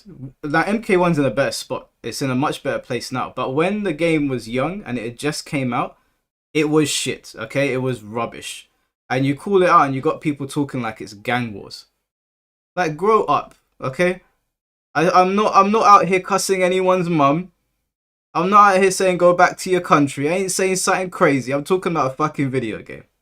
And so's Jay. All of this go back to Fatal Fury thing like it's postcode wars. Grow up, please. Sorry, Jay. And just, no, that's cool. Just to add to that, you do realize that before you was a fan of Tekken, I was there playing the game and I was a fan. I've been a fan from Tekken 1.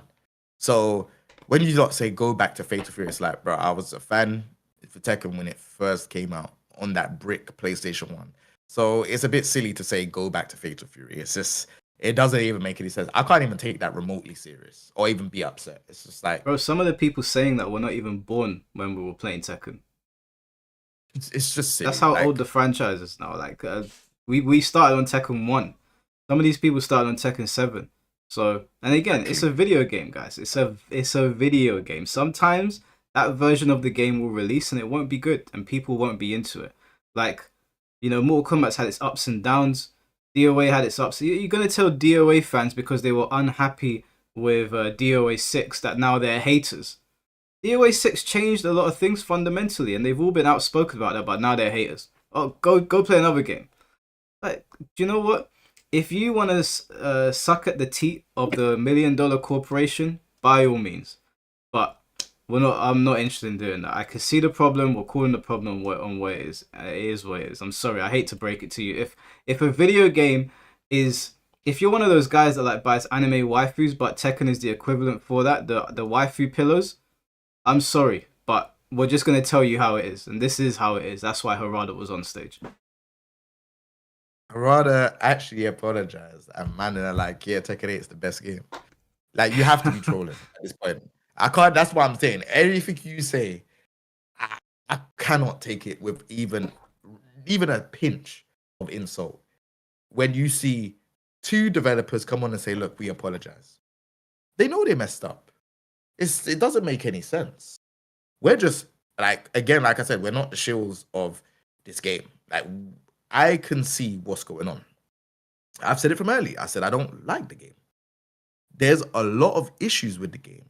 They're not understanding that, hey, look, you know what? We need that. If I was in charge of that, I would say, bro, we need to bring back a character that everyone likes. Bring back Armor King.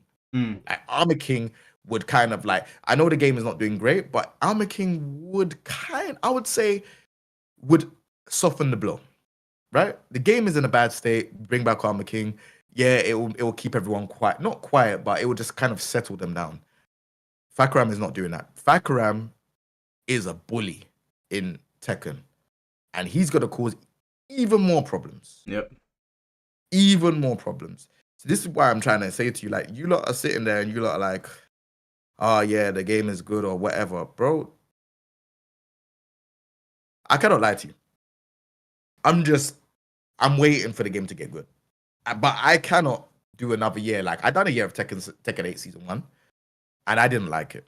I was hoping every month, yes, this game is going to do good. For a whole year, wasting my time. And then I'm looking at Tekken 8 Season 2, and I see Anna. And I said, yeah, you know, I'm done. When the game gets good, I'll come back. And, you know, it's like, I'm not the only one. There's players I've spoken to. I'm not going to bring up their names, but there's professional players, world-class players, where they've said the game is terrible. But they're online tweeting about it all the time.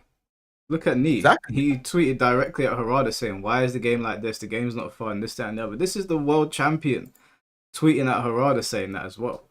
So they're not. It's not just the community complaining. If you like, the thing is, is that you can clearly see the difference between the design philosophy between for all the other Tekken games and Tekken 8. It's gone into a realm that we've never seen before. So that alone is grounds to have a conversation on. Whether you like it or not, the design philosophy is completely different.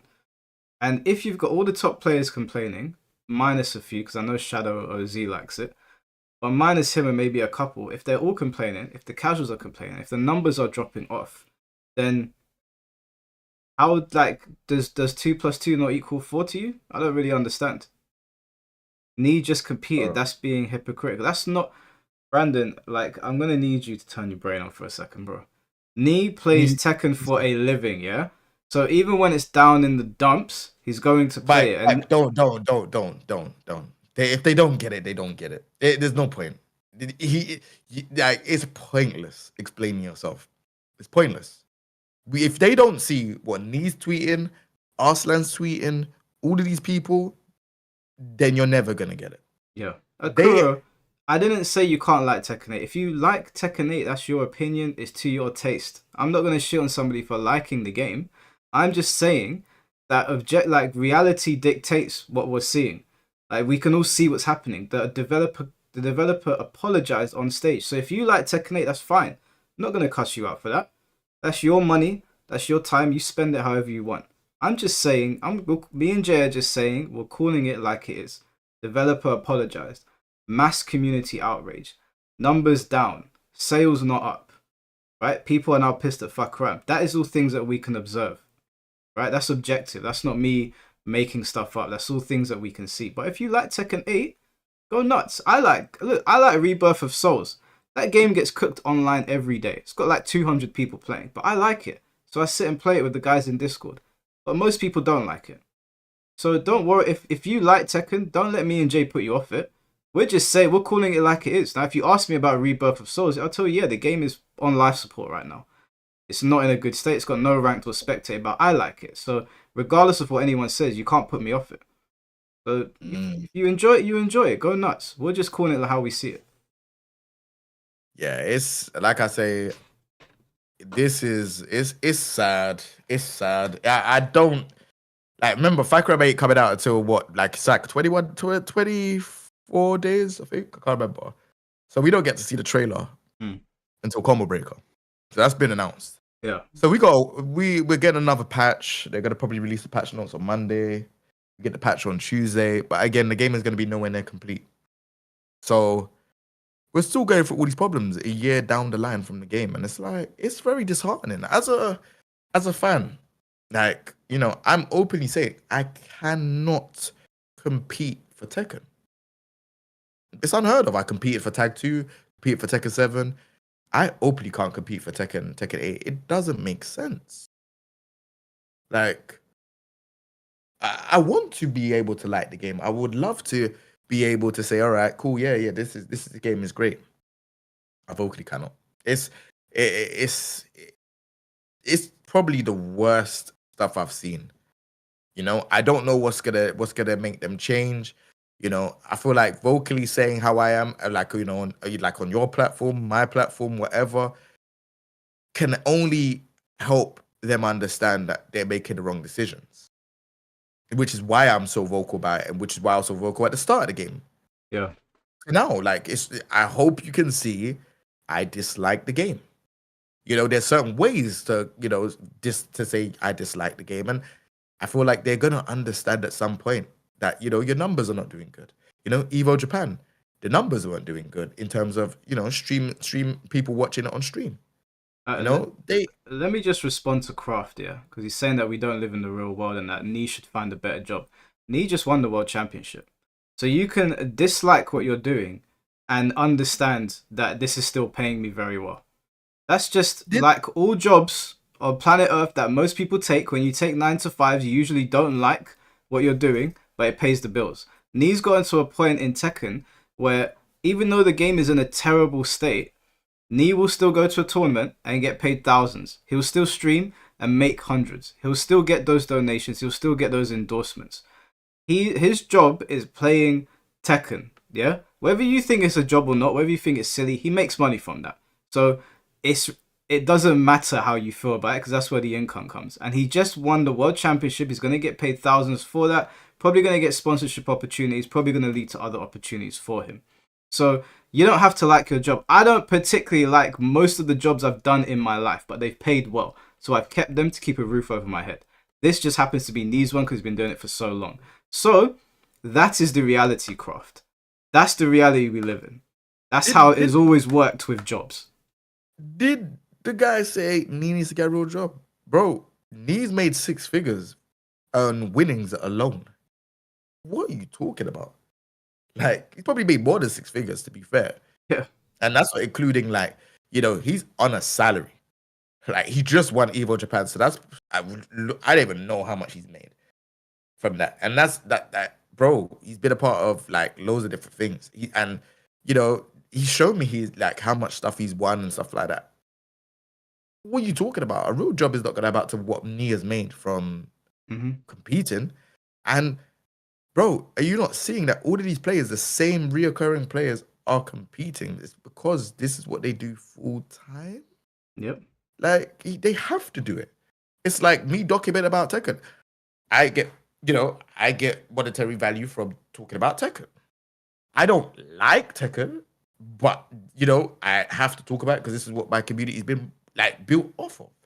Like, this is just, like, I don't understand when people say that. He's saying they don't have to do this. What are you I'm done. I can't be bothered. It's like, you don't understand, right? Nee has made 6 figures from playing Tekken. And you're saying no real job allows you to complain on social media, except you're wrong. Because that is his job. He has a sponsor. He's paid to play Tekken, and he can complain. So in reality, yes, there is a job that allows you to do that. And that's the one that he's doing right now. Yeah? So there's going to be future updates for Tekken. There's going to be new games for Tekken. Nee understands his what he is and what he does, and he makes a lot of money from it. It doesn't mean you have to particularly like the direction it's going in. It doesn't mean that you suckle at the teat of the big corporation just because you're making money from it. Like, I don't know how old you are, Kraft. Like, no offense, but what you're saying makes no sense whatsoever. That's not how the world works for anything. So I don't know what you're on about. Like, if you go on Twitter, you can see that he's complaining. And then if you understand the reality of the situation is he's playing Tekken for a job. So that's the reality. So what are you talking about? What is my on about? Like, are we in another dimension or something? Brother, I am more lost than you. That's why I gave up. Sometimes you just have to just let them think what they want to think. Like, do you honestly think Nee is gonna just go to Evo Japan and play a game that he doesn't like just because, what is he meant to just play Street Fighter, or is he meant to play Fatal Fury? This is his job, bro. A lot of these pro players don't like the game, but they have to make money. It's a competitive sport, right? I really I don't know what to tell you. If you can't understand that, then it's just like, maybe it's just a agree to disagree situation. Like, I know what it's like. The funny thing, I chat to Neat, innit? Like it's like our friendship is more deeper than just the YouTube videos. Right? I'm not gonna say what his opinions are of the game. That's entirely up to him to say public. But I know what these opinions are. Just based on his Twitter posts, I know he's being tame in those posts. I know what he really wants to say. I'm just gonna say I can't like he can say what he wants. I know, like I've like even this whole weekend, like I've spoken to him. You know what I'm saying? Like I know what he like, bro. Just look at his arcade stick. This guy is conforming with what's going on. He has like 14 buttons on his arcade stick now. Like, do you get what I'm saying? There's mad amount of buttons on his arcade stick. Like, I'm trying to explain to you that these people that play the game on a competitive way. Watch Arslan. Watch Arslan stream. Watch him get frustrated. He never got frustrated like that in Tekken 7. He gets hella frustrated in Tekken 8. Watch one of these streams, you will be like, oh, okay, I get it. Bro, like... This guy's Typhoon says, I ain't doing no damn job, I don't want it, that's wild. But that's 99%. You're not in the real world, bro. You are going to do a job you don't want to do at some point in your life, unless you were born with a silver spoon in your mouth. Most of us weren't. And some of these guys, you know, they've grown up playing Tekken, and this is a better route than being a salaryman. But for most people, you're going to do a job you don't want to do. All of us have done it. The first job I ever got was working in a warehouse when I was like 18 years old in a freezer. Freezing cold. My back felt like it was 70 years old at the end of every shift. I didn't want to fucking do that job. But I live in London. I got bills to pay. What are you talking about, mate? Bro, I worked in a cinema, bro. I had to serve popcorn, bro. Like, that's not something I openly want to say. You could look at me now and be like, raw, like, you know, King J served popcorn. I had to serve popcorn to people that want to watch a movie, bro. That was my first job. Like, wear the hat and everything. I had to wear the hat, bro. I had to wear the hat. I had to wear the hat and the apron, bro. That's a fun fact. I had to do that. I had to work in, other shops where I'm just by weight, just, stuff are going by the till. They're buying plants. They're buying this. And I'm there, with the uniform on. Bro, you have to do jobs that you don't want to do, bro. You get what I'm trying to say? Like, especially, like, living in London, London's expensive. So you have to find a job. Like, my man says disability checks work. Like, where? What are you talking about, Typhoon? Yeah, this guy, I think he's just talking for the sake of talking, bro. No, do you know what it is, bro? There's a lot of, like, I don't mean this disrespectfully to majority of the people in the chat, because I know majority of people live in the real world, but a lot of these fighting games, they've again, I don't mean this disrespectfully, they've lowered the skill ceiling, and so it's opened the door to a lot more younger people. I can only imagine Typhoon is very, very young to be saying some shit like that. You must be young to be saying some shit like that. You will work a job you don't want to work unless you win the lottery or dad pays the bills for you. You're going to have to hold that. Do you feel like people that sweep the floors and stuff like that, the cleaners, you think they actually want to do that job? No, that's the only job that they can do at the time. You think people that work in McDonald's and stuff really want to work that job? Do you know what I'm saying? Like, bro, man said, tell King J to sell me some popcorn. I don't need to do that. I'm a streamer now and a content creator, and I'm doing very well. Thank you very much. But at that time, where, no one has a job, you just finished school, you literally have to find a job. I didn't go to university. Do you know what I'm saying? You have to find a job real quick. And in London at that time, it was very difficult getting a job. Yeah. Right? So I'm doing loads of different things. I've worked in trainer shops. I've worked in loads of different things. Do you know what I'm saying? But it wasn't for me. It wasn't for me. That's it. Like, it wasn't for me. I found something, eventually once you go past that school, secondary school, whatever, you then start to say, all right, cool. What do I actually want to do as a career, as a profession? And these people like me, Arstad, all that stuff, they want to be professional Tekken players. They really enjoy the game and they can make money from it. And it's lucrative to them because they're very, very good at the game. You can't just say now, oh yeah, they could need to find a better job. Bro, are you smoking? Bro, do you know how much money that these lot are making?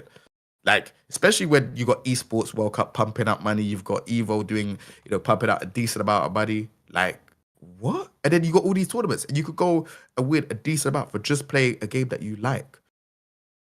Like that Craft said, video games, you play them, you don't work on them. That's not the world we live in anymore, Craft. There's this thing, I don't know if you're aware, Craft, maybe you're not. There's this thing called esports, and there's teams that sponsor you and there's companies that sponsor you and fly you out. They're real jobs now. Players are paid to fly around the world. Now, in the fighting game community, it's a little bit more niche. But in other games, it's really exploded. And, you know, with the Saudi involvement, yes, it is a job. It is one. It might not be a job that society respects. It might not be one that you think counts because you're not waking up at 9 a.m. and finishing at 5. But it is a job. Nee is on salary.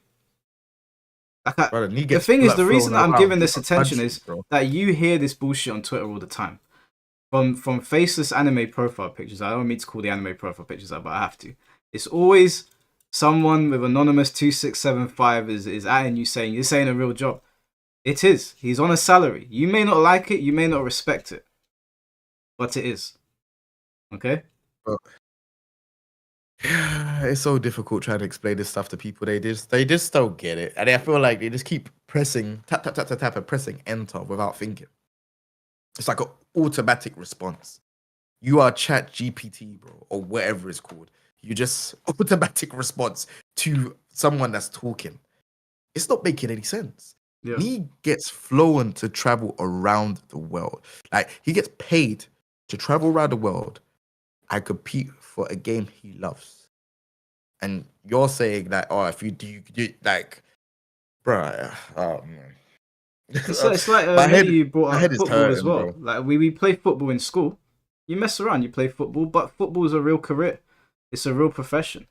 You know, you can mess around doing loads of sports in school, just shooting the hoops, playing basketball, and you can actually become an actual basketballer, right? You don't turn around to them and say, well, you just play basketball.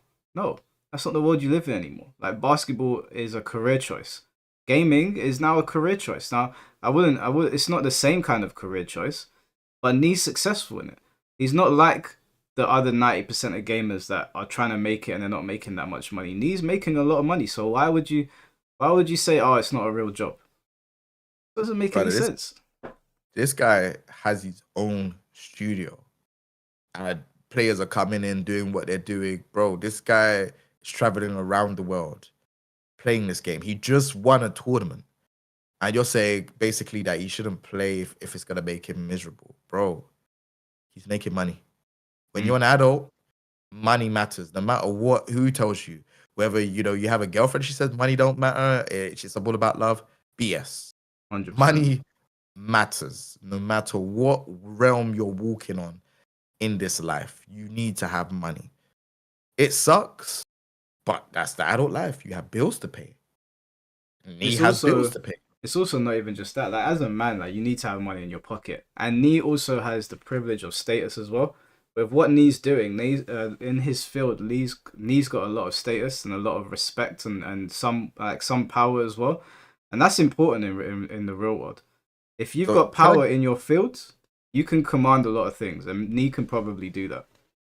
Let me get at this fan guy. He says, is money all you care about, King J? Laugh out loud. Not all I care about. But at the end of the day, you need to have money as an adult.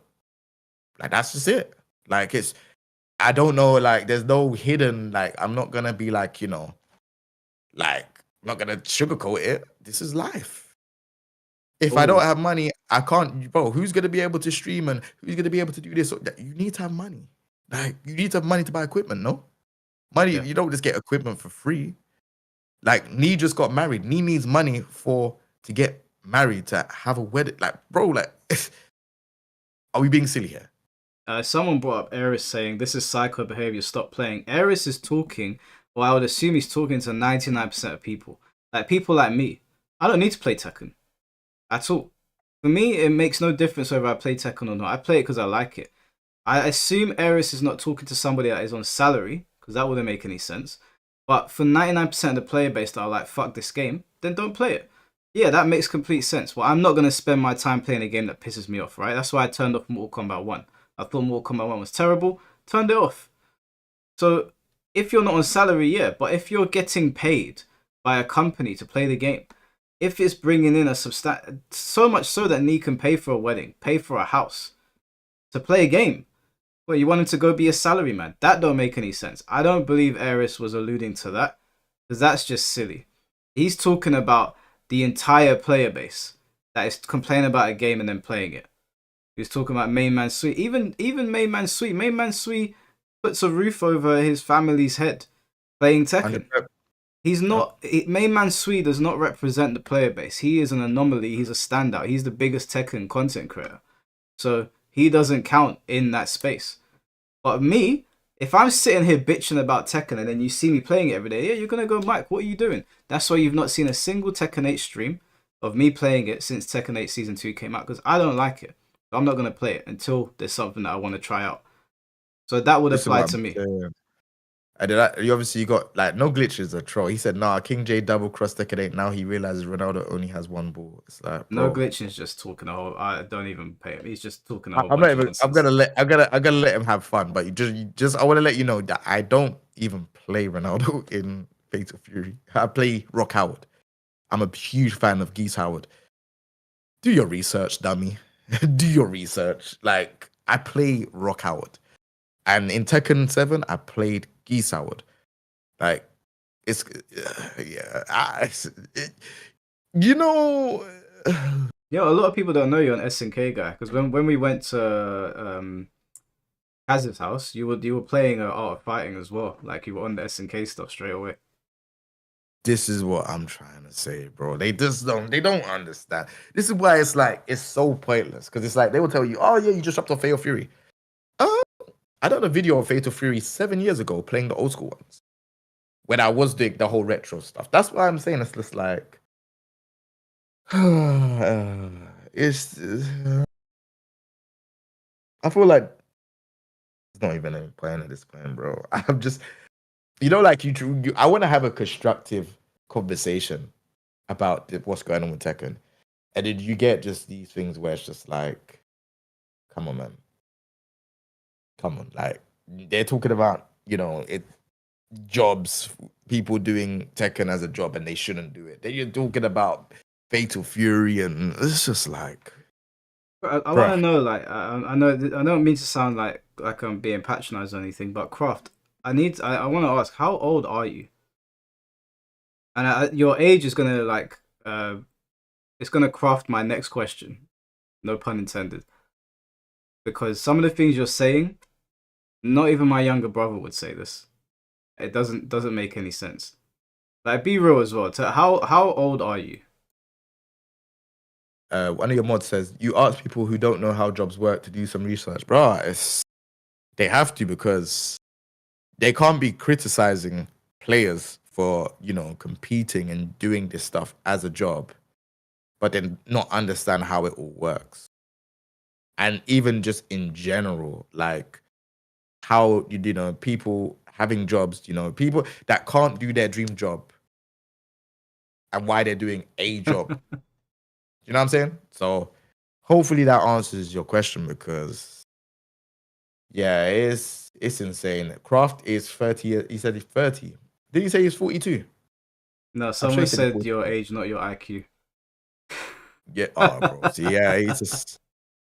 I don't know even know what's going on with this guy, but... Craft, yeah, you're not 30, crazy. man. Stop lying. It's crazy, bro. But listen, Mike, I'm gonna head off, man. I'm gonna enjoy the sun, man, because No, man. yeah, it's been disappointing, these news. Like, you know, they announced that we're gonna have a Virtua Fighter direct, and it was 13 minutes. They spoke about, you know, Wolf for like 2 minutes. They showed the trailers 3 hours before. I thought this was gonna be some serious, like, you know, stuff. And then they show a silhouette of a boxer character. Bro, we're not getting Virtua Fighter until 2026, 2027, bro. Yeah. It just looks like, yeah, they've done all this stuff, and I don't know. And then, yeah, Tekken 8, look, both chats, I'm a huge fan. I want to make this super, super clear to you, lot. I am a huge fan of the game. But, you know, sometimes you have to wake up and smell the coffee and say, look, I don't like this. I've been saying it from the start. It's not nothing new. I will keep on, you know, like, because of, you know, the audience of stuff, I will keep, you know, reporting the news. But this is a very bad time to be a Tekken fan. Like, Tekken 7 wasn't like this. Tag 2 wasn't like this. Tekken 6 wasn't like this. Everyone was happy with the roster. Everyone was happy with what's going on. I don't know what's happened with Tekken 8. I don't know whether this is higher ups. I definitely don't think it's Michael Murray. I definitely don't think that it's, Harada. I don't think it's Nakatsu. I don't know what's going on. But there's definitely a clear disconnect. Yeah. Yeah, it feels like the big wigs at Bandai Namco have really like pushed all of this, like prioritized them the advertisements over like the actual game. And even when I was watching Harada speak and I was looking at Michael Murray, they just looked like they did not want to be there. Like Harada looked checked the fuck out. Bro, they're probably that's what I'm saying. Bro, I kid you not, I feel like they're going through a lot of stress. You know what's crazy is I know the team that was working on Tekken 8 Season 1, right? And it is, so I've even got the tweet here. Hold on. I'm gonna send you the tweet. So it is like a division from Bandai Namco. And it seems like they have been taken. I don't even feel like they've been taken off. 'Cause I know a lot of people are like, oh yeah, they've been fired. I don't even think they've been fired. Oh, the ones from Singapore. So it's either Singapore or Malaysia. Oh, Malaysia, yeah. We saw that. Yeah, so I'm saying, look, so you see, okay, I was gonna send you the tweet because it's got all of their names and stuff like that. Yeah, so, I've seen it. Yeah, I think most people have seen it. It was either Singapore or Malaysia. Right. So my thing is that, look, they are changing over the team. I feel like Harada and Nakatsu, all them lot are getting a lot of slack now because of what is going on. And that's why when you saw them at Evo Japan, they don't look happy. They got a lot of work to do. And again, like I said, everyone says Murray Vision. Again, I don't feel like it's them. I feel sorry for them. But they have to take all the slack. It's more deeper than what we know. They are developers. They got the higher ups. They're the ones that need to make the money. They're the ones that are saying, look, what's going on with the game. Bro, they look rough, bro. They look sad. You know what I'm saying? Before, Harada was comfortable and he could joke around. Don't ask me for, you know what I'm saying? And then, they might go off the stage and then they say, oh yeah, look at this trailer, this, that, and other. They were comfortable in Tekken 7. Tekken 8 is not the same. So this is why I'm saying, just be mindful. I know Murray's been on a blocking spree, but bro, from what I think might be happening, is he might be getting death threats. He might be getting all of these things because I know how the Tekken fans can be. And don't get me wrong, I'm not saying all of them are justified. I still feel that the misplays one I feel like that was unjustified, right? It shouldn't have even happened. But I feel like they're going through so much pressure from the higher ups. They're going through so much pressure through Twitter and stuff like that they are just damn, they don't just want to block it out, bro. They just want to block it out and just try and fix the game as soon as possible. They've apologized on Evo Japan stage, bro. If you know about Japan, the culture, everything, you know that if you apologize, you have seriously messed up. Seriously, they don't want to apologize, bro. I'm not saying that in a rude way. I love the Japan culture, I love it, but I know how it is for them to apologize. If they really apologize, they've really messed up. That's just how it goes. So them doing that at Evo Japan is insane. Because you've seen Harada say, don't ask me for shit. Even though we might say, oh yeah, this is a bad choice, that's a bad choice, they say, don't ask me for shit. But bro, for a man that wears a t-shirt saying, don't ask me for shit, and then apologizes and says, sorry, we know that this is going on, they're in deep waters. And it's not Murray and them lot. This is a higher up decision. Do you get what I'm trying to say? What the worst part is about that? The higher ups probably marched them out on stage to go out there and apologize for the fuck ups that they made themselves. Exactly. You're on the ball. This is what bro, I can see the problem is that a lot of the people, I'm not saying that people are silly and that, but I honestly feel like people are only seeing it through what they see online. So you see Michael Murray's a developer, Harada's a developer, Nakatsu's the developer. So you're going to look and be like, oh yeah, they're the ones that messed it up. Not knowing there's a whole team, not knowing that there's a corporate side that are looking at figures. What have been sold? We're still on 3 million. We're still on What's going on? We want Fahkumram at this point. They might be saying, no, Fahkumram might not sell. No, we don't care. We want Fahkumram. He needs to sell. They have to put Fahkumram out. We're not talking to the corporates. We don't even know who the corporates are. It could be Alex, Joe, Mike. Yeah. Could be someone else. We don't know who they are. But we know who Harada is. We know who Michael Murray is. We know who Nakatsu is. So everyone is just projecting their frustration out on them. And I've always said, look, guys, I do feel like it's a bit higher up. I feel like it's higher up than them. I feel like there is people that are talking in their ear and they're apologizing for the people higher up. It's a PR move. Like, everyone does it. Yeah, well, it would be consistent with Bandai Namco's practices, because even with their other games, there's so many things where like they give the game to a developer that we all love, like Tamsoft, for example. Tamsoft is a great developer, and then you know, Bleach comes out and the state is in it. We're all looking at each other like, but Tamsoft have made strong, like, good games before with like all of the features intact, and then you look at the publisher and you're like, oh, it's Bandai Namco, and it feels like they almost feel like the Japanese version of EA. They're just like, bro, I'm telling we you. own all the IPs, we own all the anime shit, we have everything under our banner, we've got it in a chokehold, just push out, you know, these products, and then the developers will get the stick for it. Because now Tamsoft is getting everyone's pointing the fingers at them, and everyone's pointing the fingers at the Tekken team, and it's like, I almost don't like the idea of pointing the finger at like a shadowy figure that we don't even know or can't see what or hear what they're saying, but it does feel like when you look at Harada and you look at Michael Murray and you look at the demeanor and you look at the history of Tekken and how they've always been on the ball. Tekken don't miss, right? They've had a couple of fumbles, but for the most part, Tekken always hits.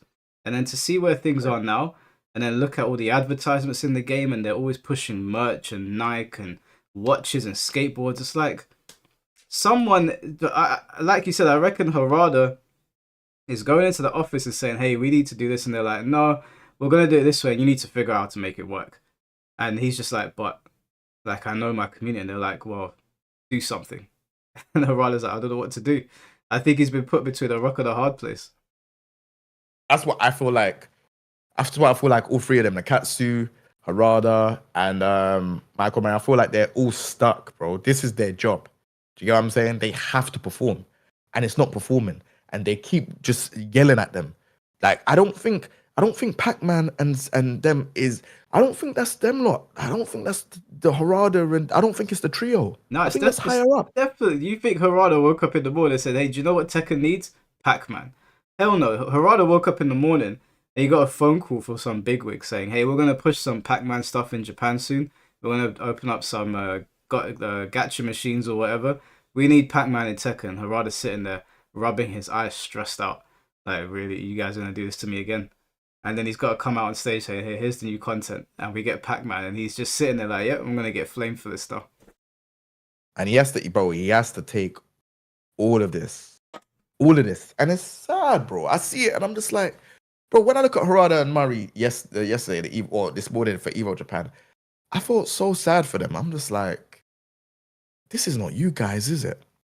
Like, I look at it and I could tell Murray doesn't want to be there. He looks sad, bro. Harada looks sad. This is not the guys that had energy for reveals. Like in Tekken 7. When I've gone to all those events and I see the way how they are, the energy, the way how they will just be like, oh yeah, they walk off and then they come back and announce stuff. Bro, this is genuine. Like, you can tell they're sad. Can I tell you something that I heard? I'm not going to say the person's name. I'm going to say this on chat in front of everyone. But I'm not going to say who it was, and this is alleged. This is not like facts or anything. Got a message from someone who I consider to usually be on the money about stuff. And he said to me, do not be surprised if Harada ends up working for Sega under Virtua Fighter at some point in the near future. And I said to him, I said to him, what do you mean? And he said to me, just trust me. And I was like, all right. So given what's happening, I wouldn't be surprised. So I heard something similar to you. I wasn't going to say it. I heard something similar to you. And if the new trailer for the boxing character wasn't something to go by, then I don't know what to tell you. That's all I'm going to say. If the new boxing character wasn't something to go by, then I don't know what to tell you. Yeah, and do you know what's funny about that? Chad the Third said it to me like in passing on Discord. He was like, I bet he ends up in Sega. And then this individual like reaches out to me and he says that to me, and I was like, fuck man, is there something going on? And now when I saw them on stage, I was like, he don't want to be there. If Sega's like offering him a bag, I reckon Harada would take his guys and jump ship. And to be honest with you, I would have no issues with it if he's being treated like that at Bandai Namco. Have you not seen when he tweets about Tekken and Virtua Fighter from time to time? Yeah, he loves Virtua Fighter. Exactly. And didn't you see when he said, oh yeah, when people were asking for like a Virtua Fighter tech character, he said, oh, he's gonna wait for it to be announced. Bro, have you not reading the signs? Like, there's a lot of signs that indicate. And there was a tweet that he quote tweet where he said, oh yeah, I know you lot want me to leave my job. Something. I can't remember the full context of the tweet, but it's basically like, basically alluding that he's gonna leave soon. Yeah. So you retweeted it as well, where people were saying, "Oh, we don't want you to leave," but he's been making out like he wants to exit as well. Exactly. So it's as much as I want to say, nah, he's not gonna do that. I'm gonna be so real with you. There's a huge possibility, and I think what is happening here. Because I was going to talk about this in the future, but what I think is happening is... Just before you do, Jay. Darth Demon, thank you for the 5 gifted memberships, bro. That's very kind of you. Thank you so much. Big up. Big up. Yeah, big up, man. Thank you. Yeah, sorry, go on, bro. Yeah, so what I think is happening is the Tekken team, the corporate team, and everything else is changing. And I think they can't do anything about it because they're the ones probably with the money. Yeah. Right? So they're the ones calling the shots. Remember, it's not Michael Murray and them lot are not, they work for Bandai Namco. So they're not the ones dishing out the money. If I dish out the money and I'm saying, look, right, cool, let's put it into business perspective. If I get a video editor on board or I get someone to film something for me, I am the one calling the shots because I'm the one with the money. Does that make sense? Yeah. So it's like, it's not going to be like, if the video editor's public, he's not going to be the person that's like, oh yeah, it's not it's me. I'm the one dishing out the money. So that means I am telling you the direction of what I want to go. It's the same way with how Bandai Namco works. The corporates are the people giving out the money. So they have a direction of how they want things to go. It is up to the trio to make the direction be cool.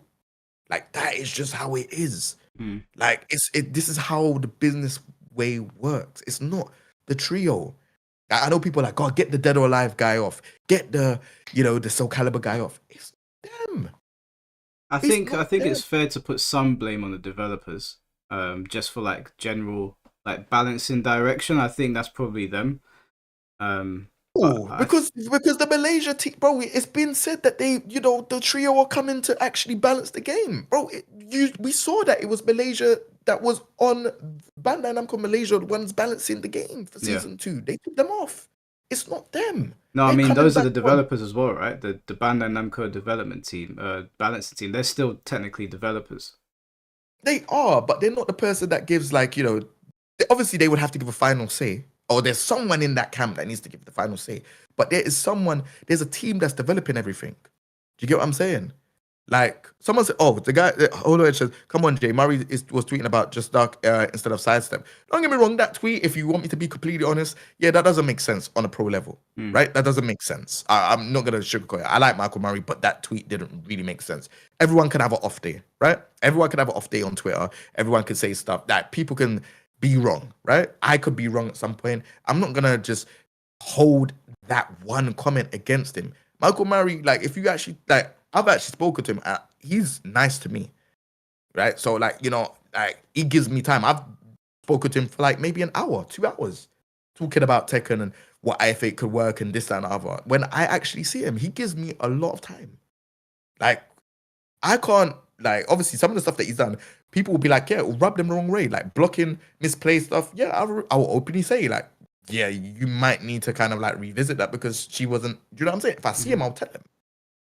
But what I'm trying to explain to you is the big reason why I don't think it's the trio. And they look at them, look at their energy to the reveals of Tekken 7, and look at their energy to the reveals of Tekken 8. This is not that just them. This is higher up. Yeah, did you notice that when the trailer came on, they when it came back to the Evo part, normally we're used to seeing like Harada and Murray on the stage like laughing and smiling and like, yeah, you know, new character or whatever. But they were gone. they were gone immediately. And when we were watching it on live stream, I was just in my mind I was thinking, man, this is it feels like they're just, you know, it's by the numbers now. It's a bit soulless. They're just trying to get through it.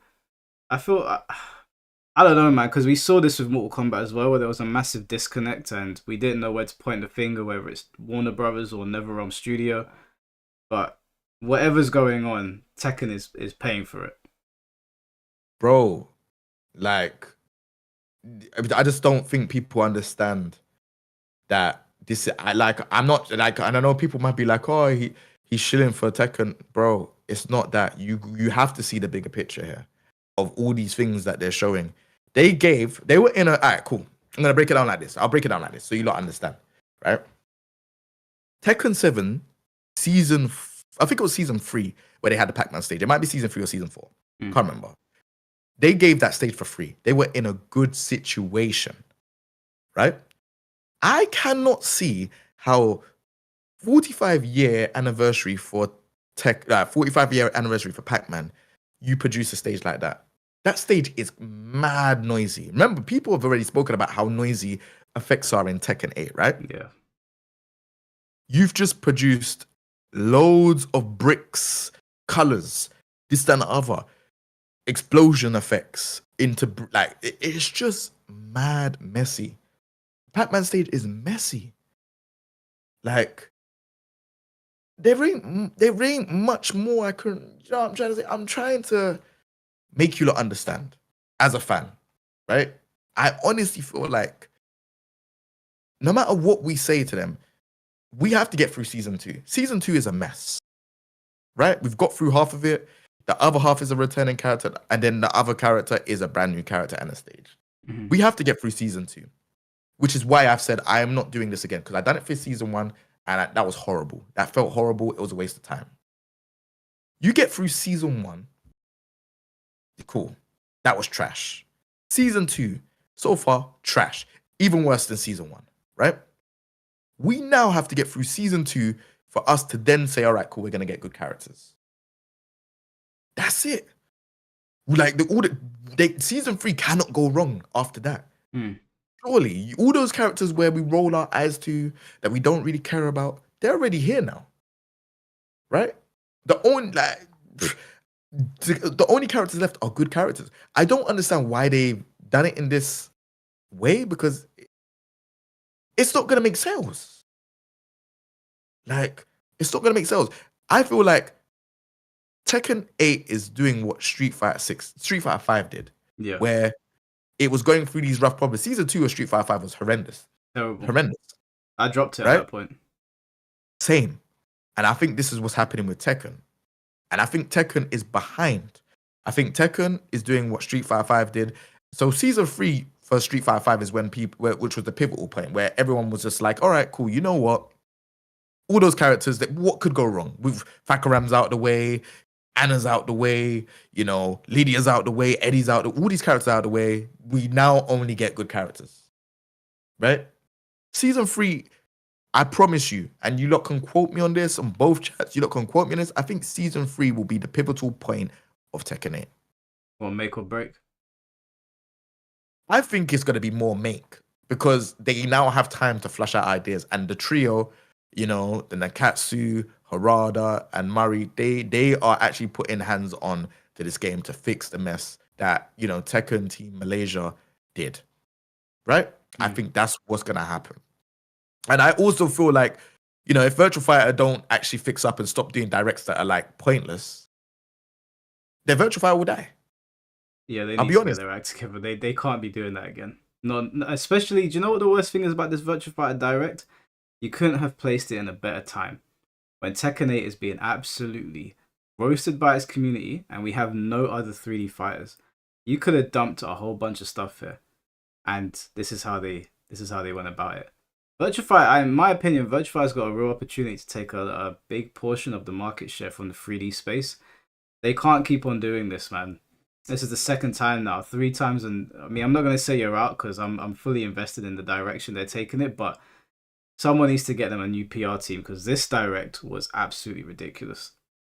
Bro, I kid you not, bro. I ran back home.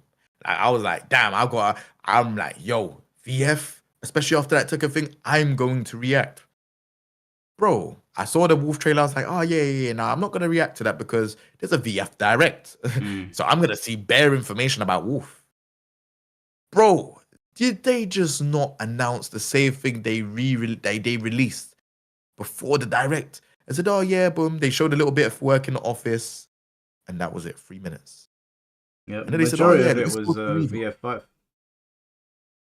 Bro, VF5 is a 2008 game. Yes, don't get me wrong. They've patched it, and they said, okay, you know what? They've obviously having it on Switch 2 and all that stuff, bro.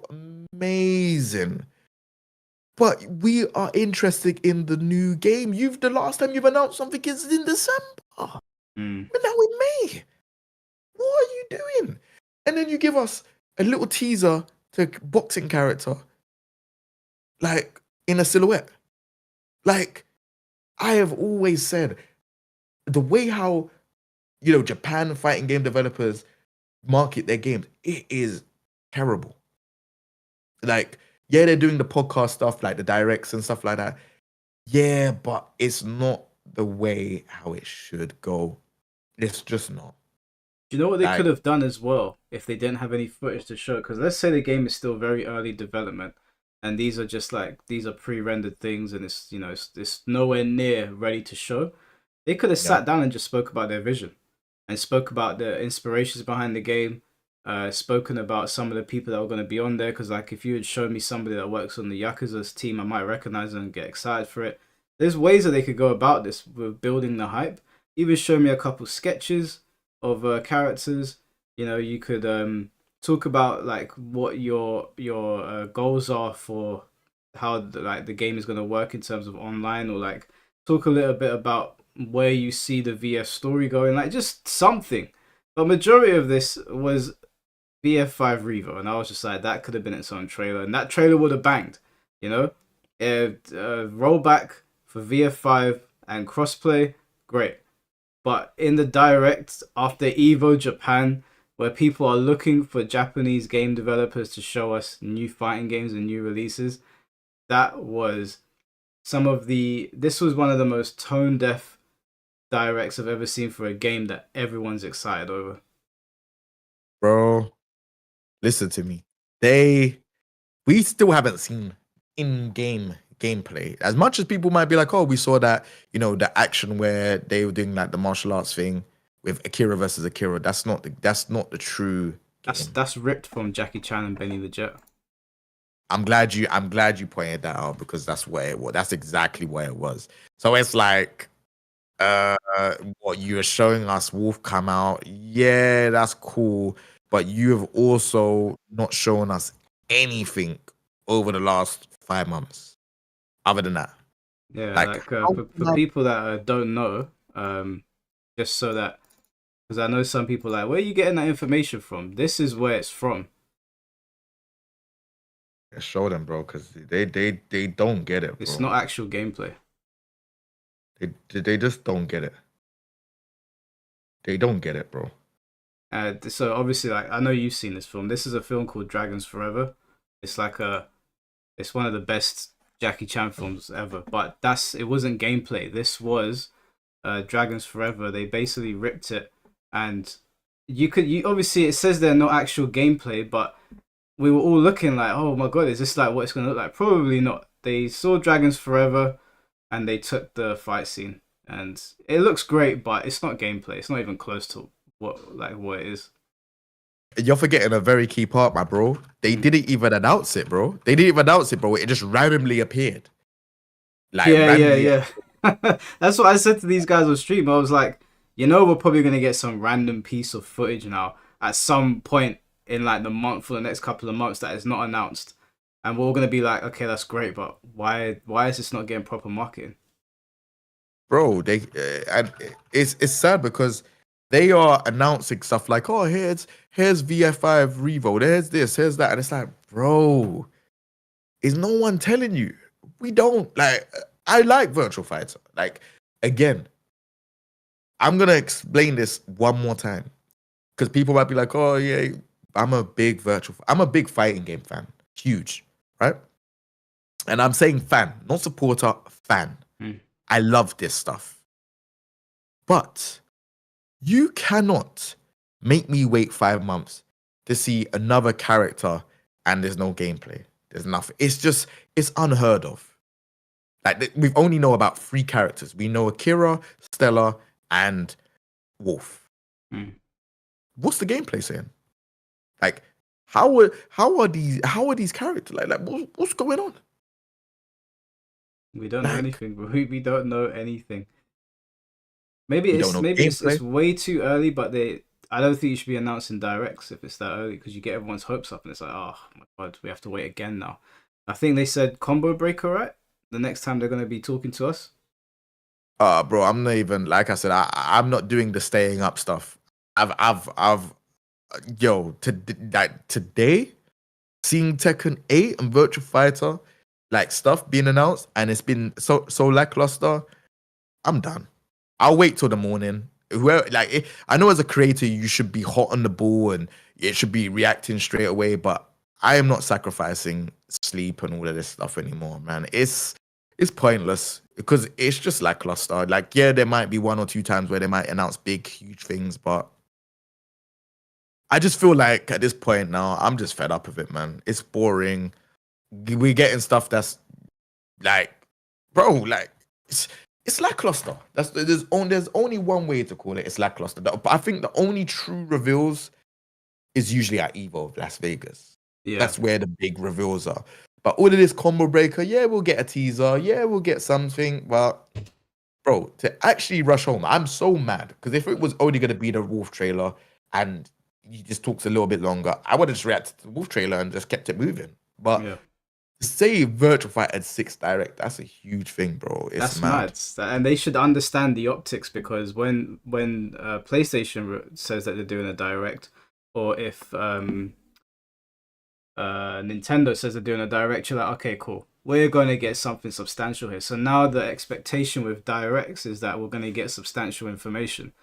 So you don't announce a Direct unless you've got something fresh to show. And you know what? They could have actually gotten away with it a little bit, if they had not dropped the Wolf trailer before the Direct. Because then the main feature of your Direct has already been seen by millions or thousands, however many people saw it. So now what am I tuning into your Direct for? To listen to Virtua Fighter 5 Revo? No.